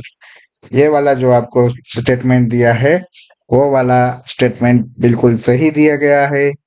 आगे चलते हैं। Conditional reabsorption of sodium and water takes place in a distal convoluted tubule, यानी कि DCT of the renal tubule, बिल्कुल सही है भाई। तो दोनों स्टेटमेंट करेक्ट वाला आंसर जो है वो कहाँ दिया गया है, statement 1 is correct, statement 2 is incorrect, statement 1 is incorrect, statement 2 is correct, both statement 1 and 2 are correct, number 3 is right answer. आगे चलेंगे। A person undergoes a sterilization procedure where a small incision is made at X। Okay, person sterilisation procedure में जा रहा है, कुछ cut लगा रहे हैं, कहाँ पे, एक्स पे कट लगाया, and a section of vast difference, बिल्कुल सही है भाई। देखो अब यहाँ पे वास्ट डिफरेंस बोला है, तो आपको मेल की बात हो रही है। ठीक है, और वासेक्टोमी की बात हो रही है, वो याद रखना, वासेक्टोमी। ठीक है, अब मेल के अंदर वासेक्टोमी करा जाए तो कहाँ पे कट लगाएगा, वो कट लगाएंगे स्क्रोटम में, ठीक है। तो एक्स इज अ स्क्रोटम, तो identify the x and describe the surgical intervention. तो क्या होता है देखते हैं, आइडेंटिफाई तो कर लिया एक्स को, स्क्रोटम है कहाँ पे दिया गया, वन में दिया गया है भाई स्क्रोटम, तो दूसरे में है नहीं है भाई, तो वन नंबर इज राइट। देखते हैं क्या है, this intervention block the transport of gametes thus preventing conception. बिल्कुल सही कह सकते हैं कि भाई ये वाला पार्ट बिल्कुल सही है। एपिडाइडमिस के अंदर कुछ नहीं होता, this intervention inhibit the maturation, नहीं ये वाला रॉन्ग है। फेलोपियन ट्यूब वो होता ही नहीं है भाई, वासेक्टोमी है, मेल के अंदर फेलोपियन ट्यूब होती नहीं है। Test is this intervention prevents the conception by blocking the entry of sperm, नहीं भाई ये रॉन्ग है। तो ये तीनों रॉन्ग है, number one is right answer. आगे चलते हैं। Correct sequence of hormone secretion from the beginning of menstruation is, okay. तो यहाँ पे मेंस्ट्रुएशन साइकिल में सबसे पहले कौन सा हार्मोन सिक्रीट होगा, उसके बाद कौन सा होगा और उसके बाद कौन सा होगा, उसके लिए सीक्वेंस पूछा गया है। तो सबसे पहले कौन सा हार्मोन जो है वो सिक्रीट होगा, एफएसएच, उसके बाद जो हो जाएगा ईस्ट्रोजन हो जाएगा, और उसके बाद जो हो जाएगा वो प्रोजेस्टेरोन हो जाएगा, प्रोजेस्टेरोन, ठीक है। प्रोजेस्टाचन नहीं, प्रोजेस्टेरोन बोल सकते हैं इधर पे।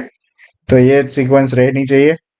क्यों ऐसा होना चाहिए, तो स्टार्टिंग में अगर एफएसएच आएगा तो वो क्या होगा कि भाई ओवरीज में से ओम को रिलीज करवाने में हेल्प करेगा।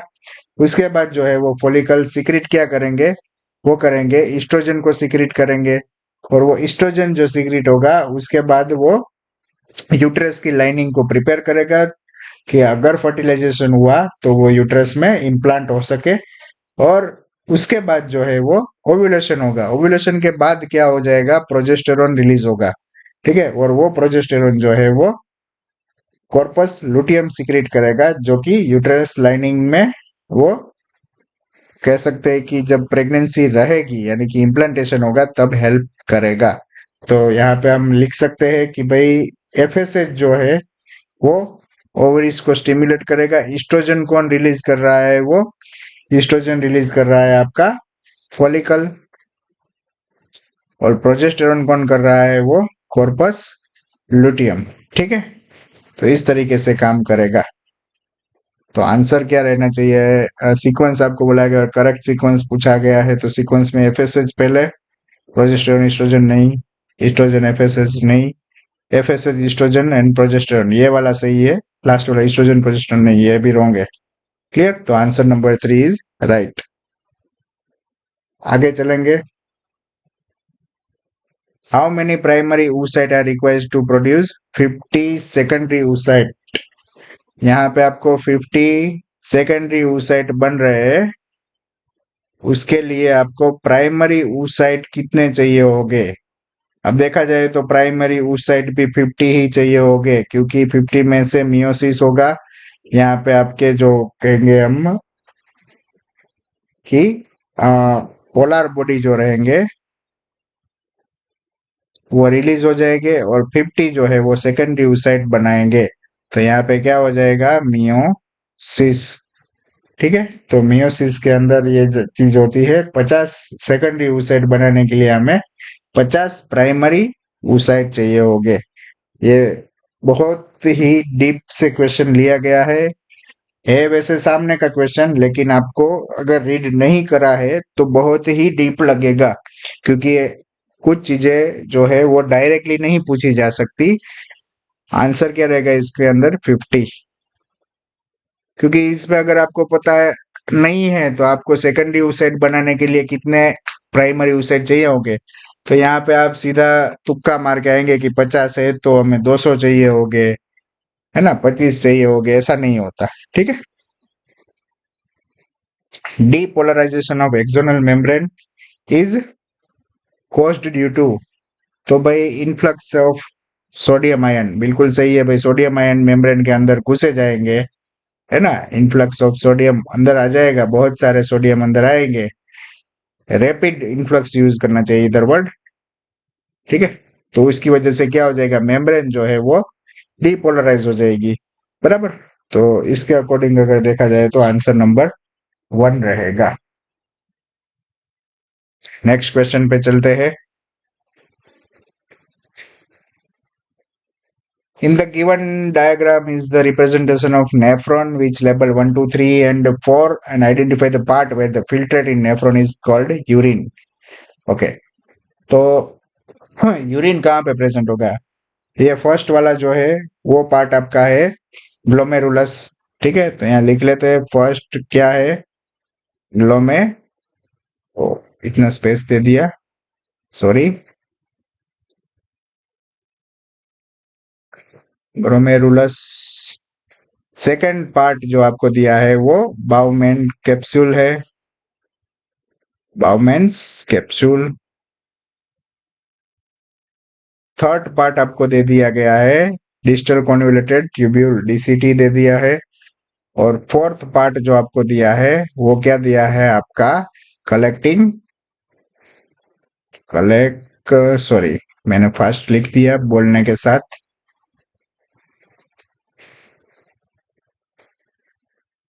कलेक्टिंग डक्ट, या फिर इधर बोल सकते हैं कलेक्टिंग ट्यूब्यूल, जो आपने मतलब देखा है वो बोल सकते हैं। तो ये वाला पार्ट जो है, फिर यूरिन को कौन कलेक्ट करेगा, यानी कि लास्ट पार्ट है वही कलेक्ट करेगा यूरिन को, क्योंकि उसके पहले इसको यूरिन नहीं बोला जाता है ना।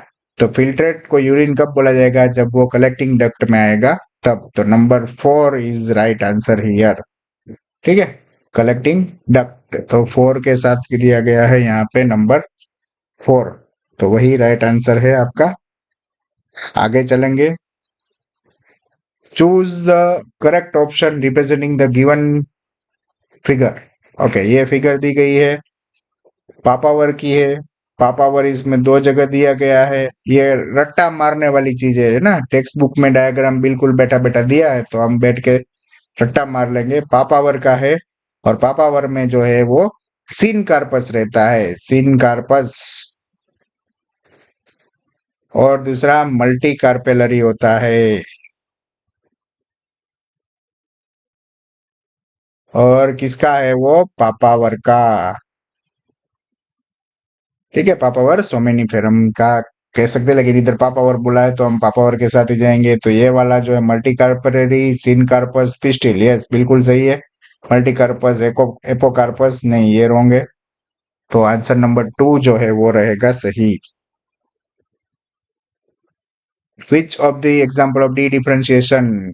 ठीक है, तो आपको पता है कि भाई डी डिफरेंशिएशन किसका एग्जाम्पल है, मतलब कि डी डिफरेंशिएशन होता है तो क्या होगा।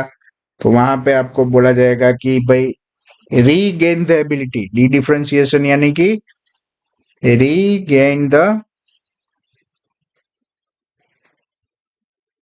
Ability to differentiate. ठीक है, तो इसको बोलेंगे डी डिफरेंशिएशन। और वो कौन जो है वो कौन से टिश्यूज रहेंगे, तो वो रहेंगे कॉर्क कैम्बियम, और दूसरा रहेगा इंटर फेसिक्यूलर कैम्बियम। ठीक है, ये दोनों जो है वो डी डिफरेंशिएट करेंगे। ठीक है, तो इसके अंदर आंसर आपको कॉर्क कैम्बियम एंड ये रहा सेकंड नंबर पे आपको दिया है। ठीक है, तो कॉर्क कैम्बियम और इंटरफेसिकुलर कैम्बियम जो कि सेकेंडरी ग्रोथ करवाने के लिए वो डी डिफरेंशिएट हो गए। ठीक है, तो answer number 2 is right here. आगे चलेंगे। यहाँ पे आपको हैंकिंग, मेंडल, ये सब साइंटिस्ट के नाम दिए हैं और उनके डिस्कवरी या फिर जो भी वर्क है वो यहाँ पे आपको मेंशन करा है। तो किसने क्या करा है देखते हैं। हैंकिंग भाई ने एक्स बॉडी यानी कि बार बॉडी के बारे में बोला था। मेंडल भाई ने जो है वो लॉ ऑफ सेग्रीगेशन दिया है। T H Morgan, Thomas Hunt Morgan, Mendel's work तो उसने रीडिस्कवर नहीं करा, लेकिन ड्रोसोफिला के ऊपर काम करा है। विस, कॉरेंस एंड शेमाक, उन लोगों ने मेंडल का वर्क जो है वो रीडिस्कवर करा था। बिल्कुल सही है। चलो भाई, ए के सामने आ जाएगा 1, बी के सामने आ जाएगा 4, सी के सामने आ जाएगा 2 एंड डी के सामने आ जाएगा 3। 1423, 1423, वन वाला एक ही है, 1423, ये भी सही है। चलो, नंबर 2 इज करेक्ट ईयर। आगे चलते हैं। A bacteria grow under over medium having radioactive 35 S. S क्या है? सल्फर। कहाँ प्रेजेंट होता है? वो होता है प्रोटीन्स में, है ना? डाइसल्फाइड बॉन्ड्स बनते हैं उधर पे, तो प्रोटीन में प्रेजेंट होता है। तो रेडियो एक्टिविटी कहाँ मिलेगी हमें? प्रोटीन में मिलेगी। सिंपल आंसर है, देखो आसानी से आंसर आ जाएगा। अगर यहाँ पे मान लो कि आपको 32P दिया होता तो क्या आंसर रहता? वो हो जाता आपका डीएनए, या फिर हो जाता आपका आरएनए, क्योंकि वहां पे फॉस्फोडाइएस्टर बॉन्ड बनते हैं,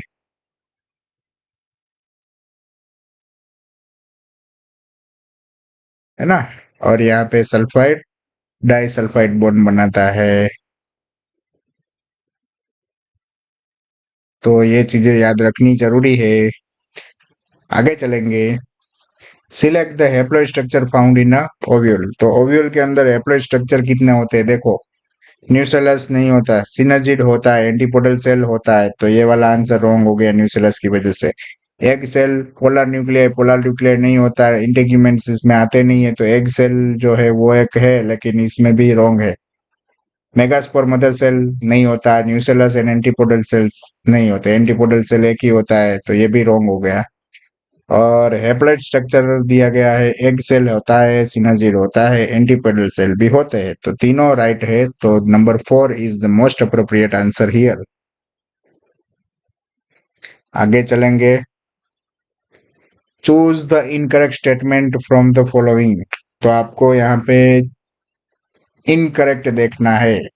bacteria show the most extensive metabolic diversity, बिल्कुल सही है। Members of protista are primarily aquatic, yes बिल्कुल। फंगस यानी कि fungi show great diversity in morphology and habitat, बिल्कुल सही है। 5 kingdom classification, viruses, viroid and prion are placed in a kingdom Monera, नहीं भाई, कोई किंगडम में रखा नहीं है, नो गिवन किंगडम। उनको बेचारों को अलग रखा गया है। ठीक है, आज भी वो अपने हक के लिए लड़ते हैं, वायरस, वायरोइड एंड प्रायोन। तो उसके according answer number 4 is right answer, जो कि इनकरेक्ट है। आगे चलेंगे। सेक्सुअल डिसेट in ovaries is concerned with, किसके साथ कंसर्न करा गया है? देखते, सुडो पॉपुलेशन के साथ है कंसर्न, हाँ है। उसके बाद दिया गया है कि मेटिंग एक्ट बाय फीमेल बीज विथ ऑर्किड फ्लावर, नहीं भाई, यहाँ पे मेल आना चाहिए। मेल बी जो है ऑर्किड फ्लावर को फीमेल समझ के उसके पास आती है। Mimicry where a male resembles a flower, नहीं भाई, ये यहाँ पे फीमेल होता है, फ्लावर को फीमेल समझा जाता है, तो ये वाला रोंग, ये वाला रोंग। फ्लोरल पैटर्न्स है evolve to attract the right pollinator insect, बिल्कुल सही है। पैटर्न ही ऐसा होता है कि वो फीमेल जैसा दिखेगा, तो मेल बी जो है वो आके वहां पे सुडो कॉपुलेशन करेगा। तो answer number A and D R correct. Sexual descent in ovaries is concerned with A and D. Yes, A and D are correct. Number 2 is right. आगे चलते हैं। If the maternal grandfather of a boy is hemophilic and maternal grandmother is normal and the father is normal, what is the percentage that could be hemophilic? बहुत सारी बातें बता दी, बहुत सारा question deep में थोड़ा चला गया है, तो देखते हैं। मैटरनल ग्रैंडफादर यानी कि मदर की ग्रैंडफादर पापा, मदर के मम्मी ग्रैंड मदर, वो ये रहे। ठीक है, अब इसको देखते हैं। मैटरनल ग्रैंडफादर कैसे है? हीमोफिलिक है, तो एक से इधर लिख दिया। ग्रैंड मदर जो है वो नॉर्मल थी, तो नॉर्मल लिख दिए। तो इसके अंदर फादर का कोई एक एज आ चुका होगा, ऐसा हम मान के चल सकते हैं। ठीक है, तो चांसेस है कि यहाँ पे वो लेस अपना जो भी है हीमोफीलिया का जीन लेके आई है। अब दूसरा बोला है फादर इज नॉर्मल, तो इसके फादर तो नॉर्मल है ना? तो इसके बीच में अगर क्रॉस करा जाए, इसके बीच में क्रॉस करा जाए तो क्या मिलेगा? एक्स एच एक्स, दूसरा मिलेगा X X, X H Y and X Y. इस तरह की कंडीशन मिलेगी, तो यहाँ पे हम देख सकते हैं कि 50% चांसेस है कि डिजीज हो। ठीक है, तो देख सकते हैं कि percentage that he could be यानी कि सन की बात हो रही है। ठीक है, तो सन की बात हो रही है, तो बॉय भी दिया है इधर ऊपर, तो सन की बात हो रही है, तो वो हो जाएगा हीमोफिलिक। किस कंडीशन में 50% चांसेस है उसके हीमोफिलिक होने के। तो answer number 4 is the right answer here.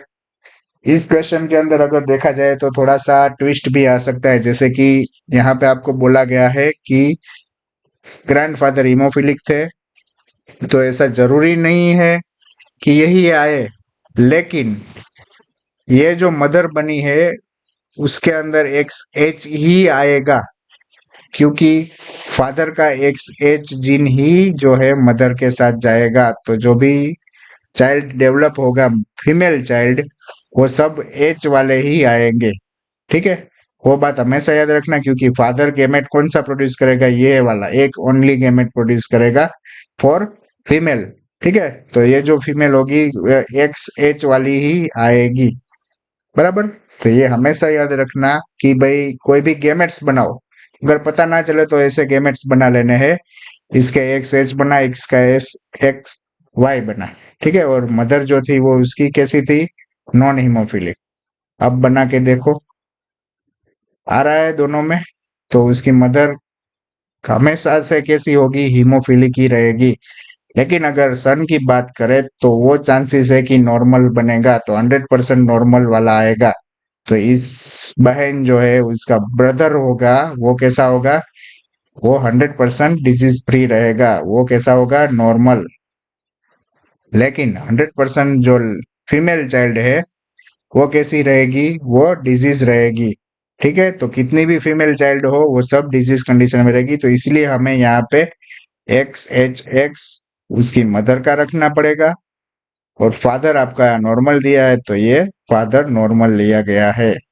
ठीक है, और इसका अगर हम क्रॉस बनाए तो चांसेस है कि बॉय के अंदर जो है वो हीमोफिलिक जीन आए, तो वो कितने चांस है यहाँ पे, 50%।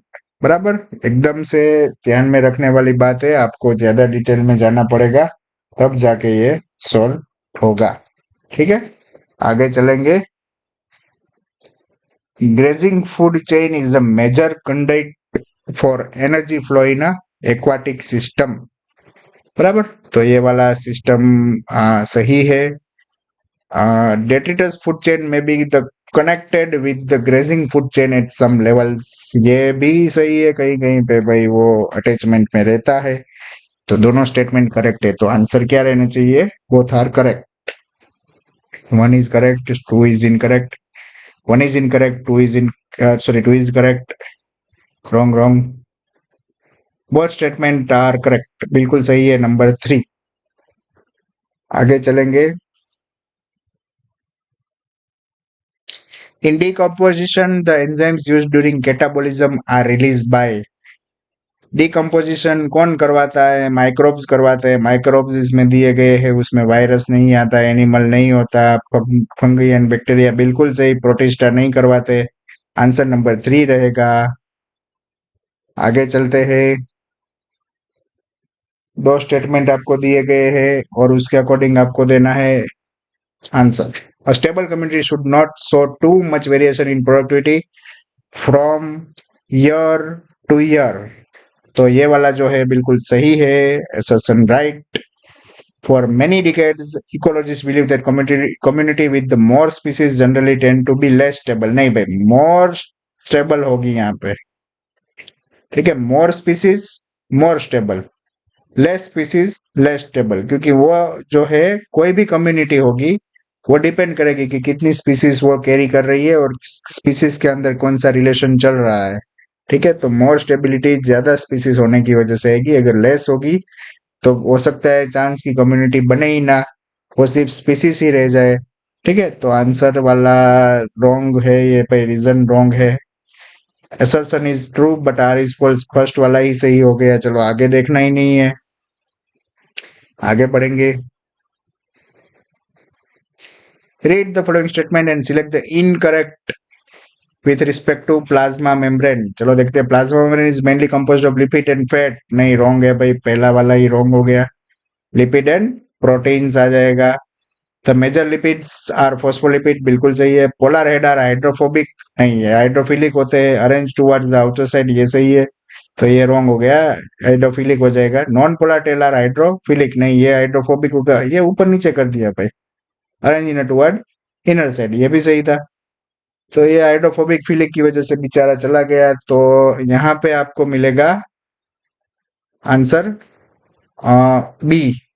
लेकिन इनकरेक्ट वन आपको पूछा गया है, तो ए सी एंड डी तीनों इनकरेक्ट है।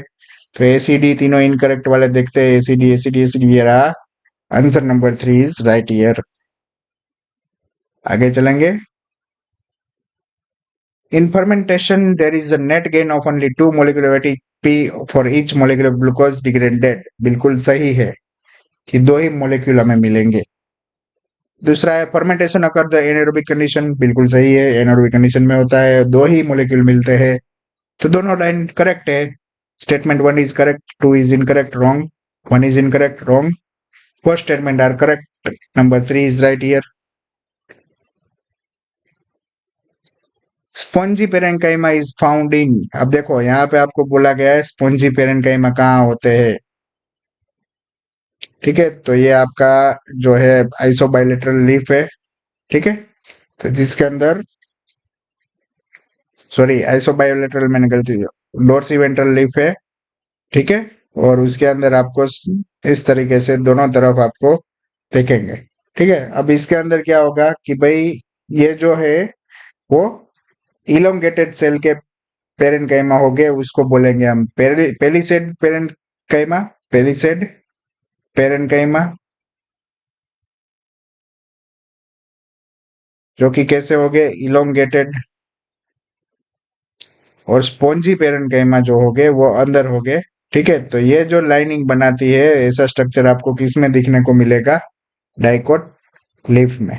ठीक है, तो पेलिसेड पेरेन्काइमा जो है वो आपको यहाँ पे मिलेंगे ऐसे।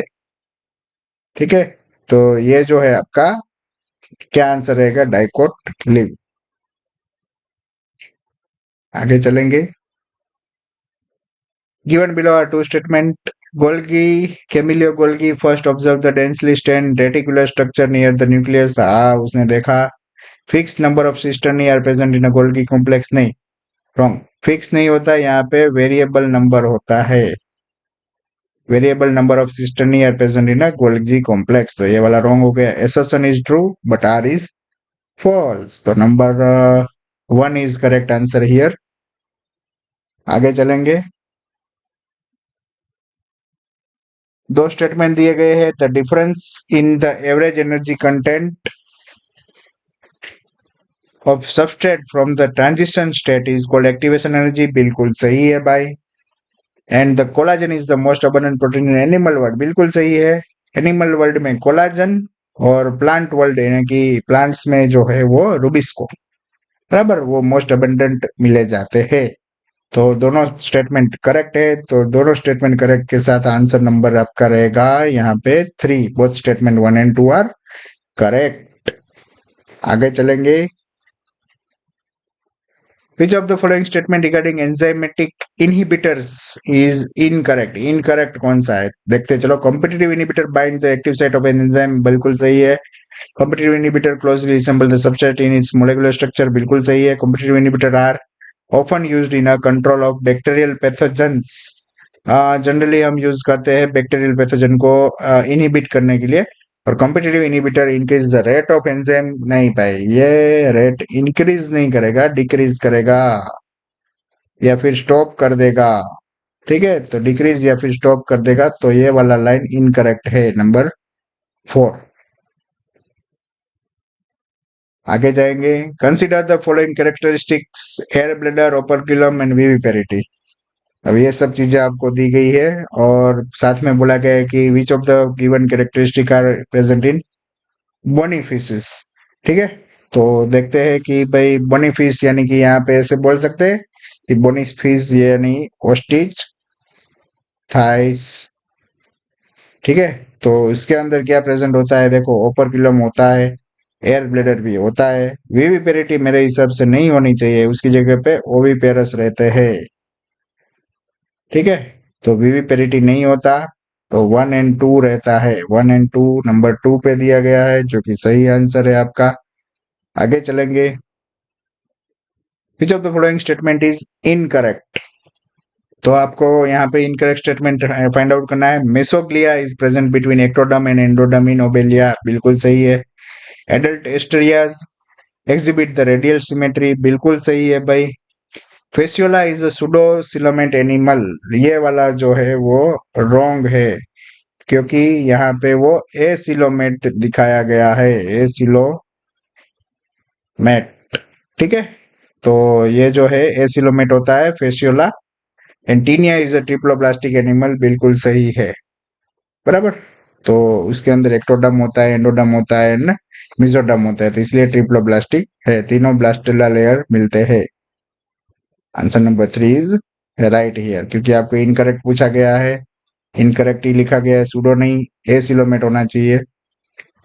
Presence of the truly coelomate animal ranges from phylum, तो यहाँ पे आपको बोला गया कि कौन से फाइलम से लेके कहाँ तक फैले हुए हैं। तो ट्रू सिलोमेट कहाँ मिलेगा आपको?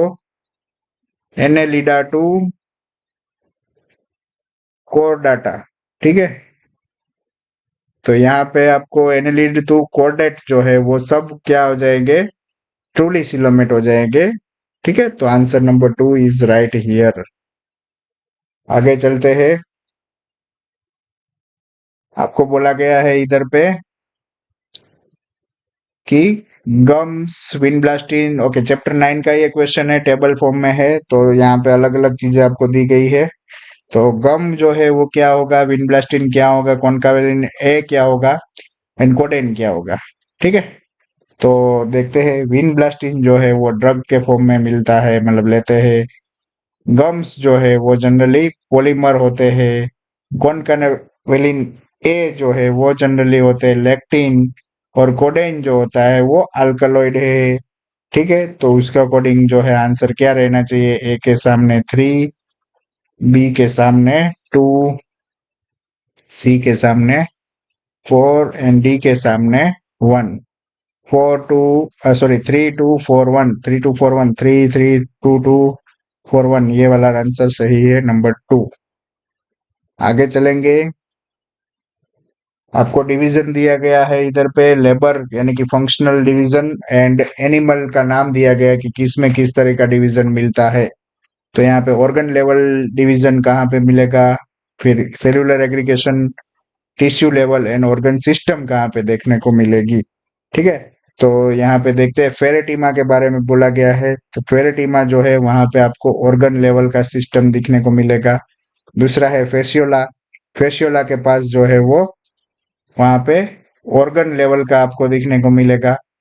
स्पोंजिला, जो कि स्पोंजिला में आपको मिलेगा सेल्यूलर एग्रीगेट के फॉर्म में, और ओबेलिया के अंदर आपको टिश्यू लेवल का स्ट्रक्चर मिलेगा। ठीक है, और उसके अंदर अगर देखा जाए तो आंसर क्या रहना चाहिए? यहाँ पे आपका आंसर जो रहेगा वो ए के सामने 2, फिर बी के सामने 3, सी के सामने रहेगा आपका 4, एंड डी के सामने रहेगा 1। 2 3 4 1, 2 3 4 1, number 1 is right answer here. अब इसके अंदर देखा जाए तो आपको फेरेटिमा दिया गया है, वो जनरली एनेलिडा का है। ठीक है, फिर फेसियोला जो दिया गया है वो प्लेटी हेलमिंथेस का है।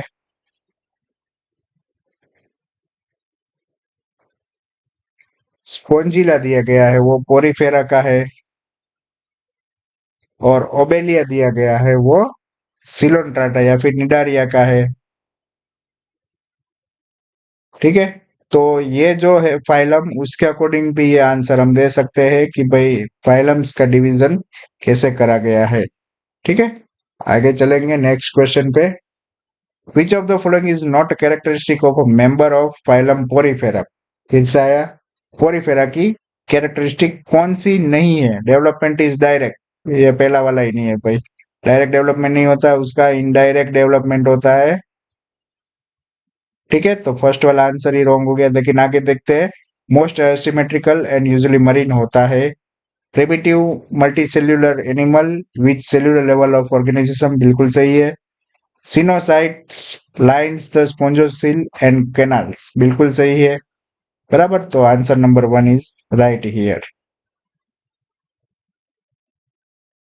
Which of the following statement is incorrect? Okay, फिर से इनकरेक्ट आया। Cyclostomates and ectoparasite on some fishes, बराबर। तो यहाँ पे आपको बोला गया है कि भाई साइक्लोस्टोम जो है आर एक्टोपैरासाइट के फॉर्म में फिशेज के ऊपर रहते हैं, बिल्कुल सही है। Air bladder is present in Pristis and Carcharodon, ठीक है। प्रिस्टीज यानी कि आपका सोफिश एंड कारकारोडन यानी कि ग्रेट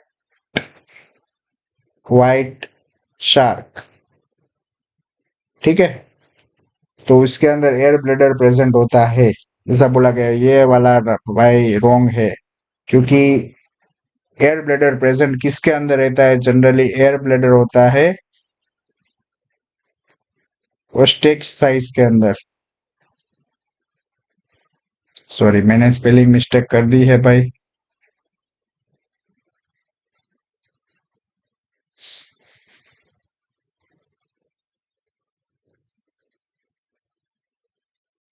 ओस्टेक्स साइज के अंदर रहता है, और यहाँ पे आपको दे दिया है कॉन्ड्रिक साइज के एग्जाम्पल, ठीक है। तो ये वाला हो जाएगा इनकरेक्ट, फर्स्ट वाला करेक्ट है। देख लेते हैं आगे के। Aschelminthes include parasitic as well as non parasitic roundworm, yes. The body of arthropod is covered chitinous exoskeleton, yes, बिल्कुल सही है। नंबर 2 ही रॉन्ग है, बराबर। तो आगे देखते हैं। विच of the following features is not present in the member of phylum arthropoda? Arthropoda में क्या नहीं होता? मेटामेरिक सेगमेंटेशन होता है। पैरापोडिया जनरली नहीं होता। वो किस में होता है? एनालिड्स में, और स्पेशली किस में रहता है? वो नेरेज में देखने को मिलता है, जो कि उसको स्विमिंग में हेल्प करेगा, ठीक है। जॉइंटेड अपेंडेजेस होते हैं काइटिनेज एक्सोस्केलेटन, अभी आगे देखा होता है। तो answer number 2 is right here, because वो प्रेजेंट नहीं होता। आगे चलेंगे। आपको touch, smell, cranial nerves and medulla oblongata दिया है। उसके सामने क्या क्या होगा वो बताया गया है। देखते हैं टच का जो पार्ट है वो कहाँ से आएगा। तो टच जनरली कहाँ पे प्रेजेंट हो जाएगा, ठीक है। तो उसके अंदर जो रहेगा वो आपका सेंसरी पेपिले रहेगा, ठीक है। वहां से आपको टच का रिस्पॉन्स मिल सकता है। फिर आता है स्मेल का। तो स्मेल जो है वह नाइजल एपिथेलियम के साथ जुड़ा हुआ है। क्रेनियल नर्व्स जो है वो पीएनएस का पार्ट है, ठीक है। और मेड्यूला ओब्लंगाटा जो है वो पार्ट ऑफ हिंडब्रेन है। तो यहाँ पे ए के सामने 3, बी के सामने हो जाएगा 1, सी के सामने हो जाएगा 4, और डी के सामने हो जाएगा 2। 3 1 4 2, 3 1 4 2, 3 1 4 2, 3 1 4 2। Number 4 is right answer here. आगे चलेंगे। Read the following statement 1 to 5. Complex organism use special fluid within their body to transport substances. बिल्कुल सही है। फिर आता है haemoglobin is a red coloured copper containing complex protein. नहीं भाई, कॉपर नहीं, आयरन कंटेनिंग होता है। ये फर्स्ट वाला राइट, सेकंड वाला wrong. Leucocyte are nucleated and generally short lived, बिल्कुल सही है। Granulocyte and agranulocytes are the two main categories of डब्ल्यूबीसीज, कह सकते हैं। Plasma membrane, sorry, plasma contain small amount of mineral, glucose, amino acid and lipids, बिल्कुल सही है। तो यहाँ पे आपको बोला गया है कि which of the statement are correct. Correct वाले देखने हैं तो 1 3 4 5, 1 3 4 5, 1 3 5, 1 3 4 5 नहीं, ये वाला है। 2 ओनली इज रॉन्ग हियर, तो number 4 is right here. Atherosclerosis, angina, ये सब डिजीज दिए गए हैं, और उसके सामने क्या होगा वो देखा गया है। तो एथेरोस्क्लेरोसिस के अंदर जो क्या होगा, आर्टरीज जो है वो नैरो हो जाएगी। एंजीना जो है उसके अंदर ऑक्सीजन जो है वो ठीक से पहुंचेगा नहीं। हार्ट अटैक आ जाएगा तो क्या होगा, तो क्या हार्ट मसल जो है वो डैमेज हो जाएंगे और कार्डियक अरेस्ट में हार्ट बीट करना बंद कर देगा। ठीक है, तो इसके अकॉर्डिंग जो है आंसर रहेंगे। देखते हैं, ए के सामने 2, बी के सामने 1, सी के सामने 4 और डी के सामने 3। 2 1 4 3, 2 1 4 3, 2 1 4 3, ये रहा आंसर नंबर 2 पे दिया गया है। आगे चलते हैं। Which of the following statement is incorrect with respect to joint diastole? Okay, all the four chamber of the heart are in a relaxed state. Yes, बिल्कुल सही है। Tricuspid and bicuspid wall are open. Yes. Blood from the pulmonary vein and vena cava flow in the left and right ventricle respectively through the left and right atria. बिल्कुल सही है। Seminal valves are open at this stage. नहीं, ये बंद होते हैं भाई। बराबर, तो क्लोज्ड रहेंगे, ये ओपन नहीं रहेंगे, क्लोज्ड रहेंगे। तो ये वाला आंसर ही रॉन्ग है। तो number 4 is the correct answer. Incorrect पूछा है इसलिए।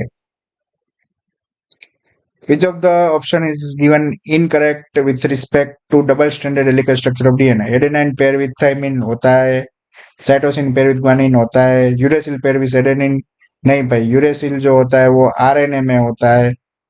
ठीक है, डीऑक्सीरिबोज शुगर प्रेजेंट होता है, बिल्कुल सही है। तो answer number 3 is incorrect with respect to double stranded DNA. आगे चलेंगे। Which of the following is correct statement? Heart is an endodermally derived organ. नहीं भाई, वो मिजोडर्म है। ओ sorry sorry sorry,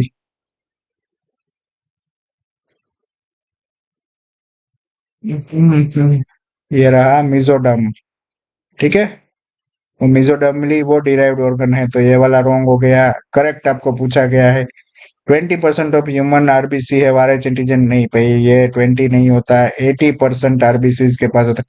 the inter atrial septum separate the left and right ventricle. ठीक है, तो inter atrial septum, यहाँ पे बोला गया एट्रिया के बीच में जो सेप्टम रहता है वो आपका जो है वो लेफ्ट एंड राइट वेंट्रिकल को क्यों अलग करेगा भाई मेरे भाई? वेंट्रिकल और एट्रियल ये दोनों गलत है, यहाँ पे एट्रियम आना चाहिए। तो ये भी रॉन्ग हो गया, तीनों रॉन्ग है। करेक्ट लास्ट वाला ही लग रहा है, plasma without clotting factor is called serum. बिल्कुल सही है भाई, राइट। आगे चलेंगे। एसएसएन बोल रहा है कि sinoatrial node is called pacemaker. हाँ भाई, पेसमेकर कहा जाता है। SN generate the maximum number of action potential and is responsible for the initiating and maintaining the rhythmic contractile activity of heart. बिल्कुल सही है, इसीलिए तो इसको पेसमेकर बोला जाता है। तो दोनों करेक्ट है और दोनों करेक्ट एक्सप्लेनेशन भी है। Answer number 3 here is right. आगे चलेंगे।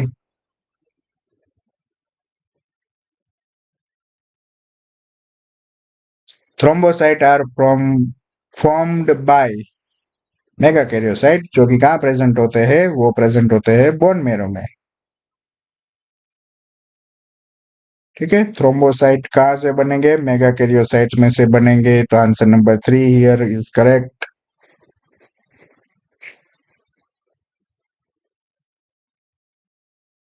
Choose the type of enzyme involve in the following reaction. यहाँ पे आपको बोला गया है एस के साथ अगर जी है और हम अगर दूसरा सबस्ट्रेट ऐड करे हैं और फिर उसमें से हमें क्या मिल रहा है?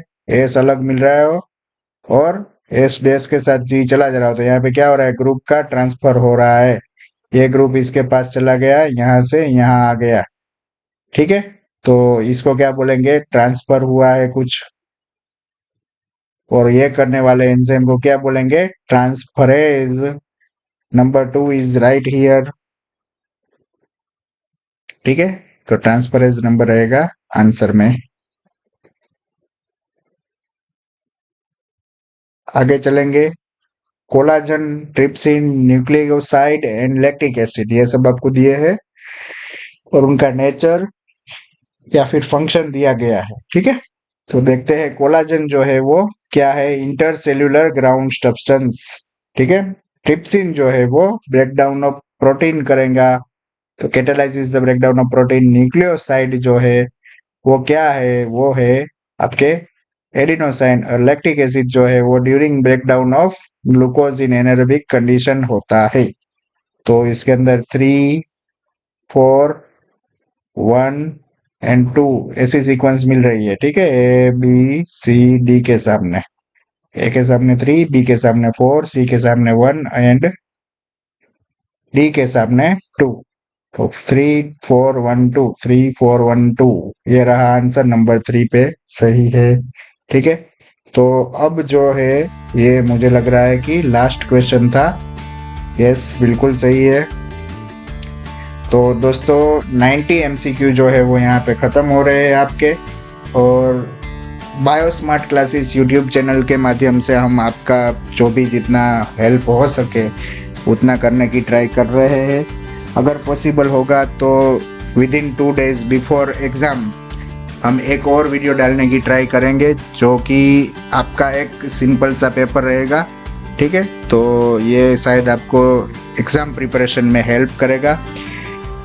दूसरा चीज़ है कि लोग बता रहे कि थोड़ा सा हार्ड पेपर रहेगा, लेकिन मेरा मानना ऐसा है, गट फीलिंग थोड़ी सी ऐसी है कि पेपर मॉडरेट रहना है। और जिसने भी टेक्स्ट बुक की, बायोलॉजी में टेक्स्ट बुक की लाइन टू लाइन रीड करा है उसको बहुत फ़ायदा होने वाला है।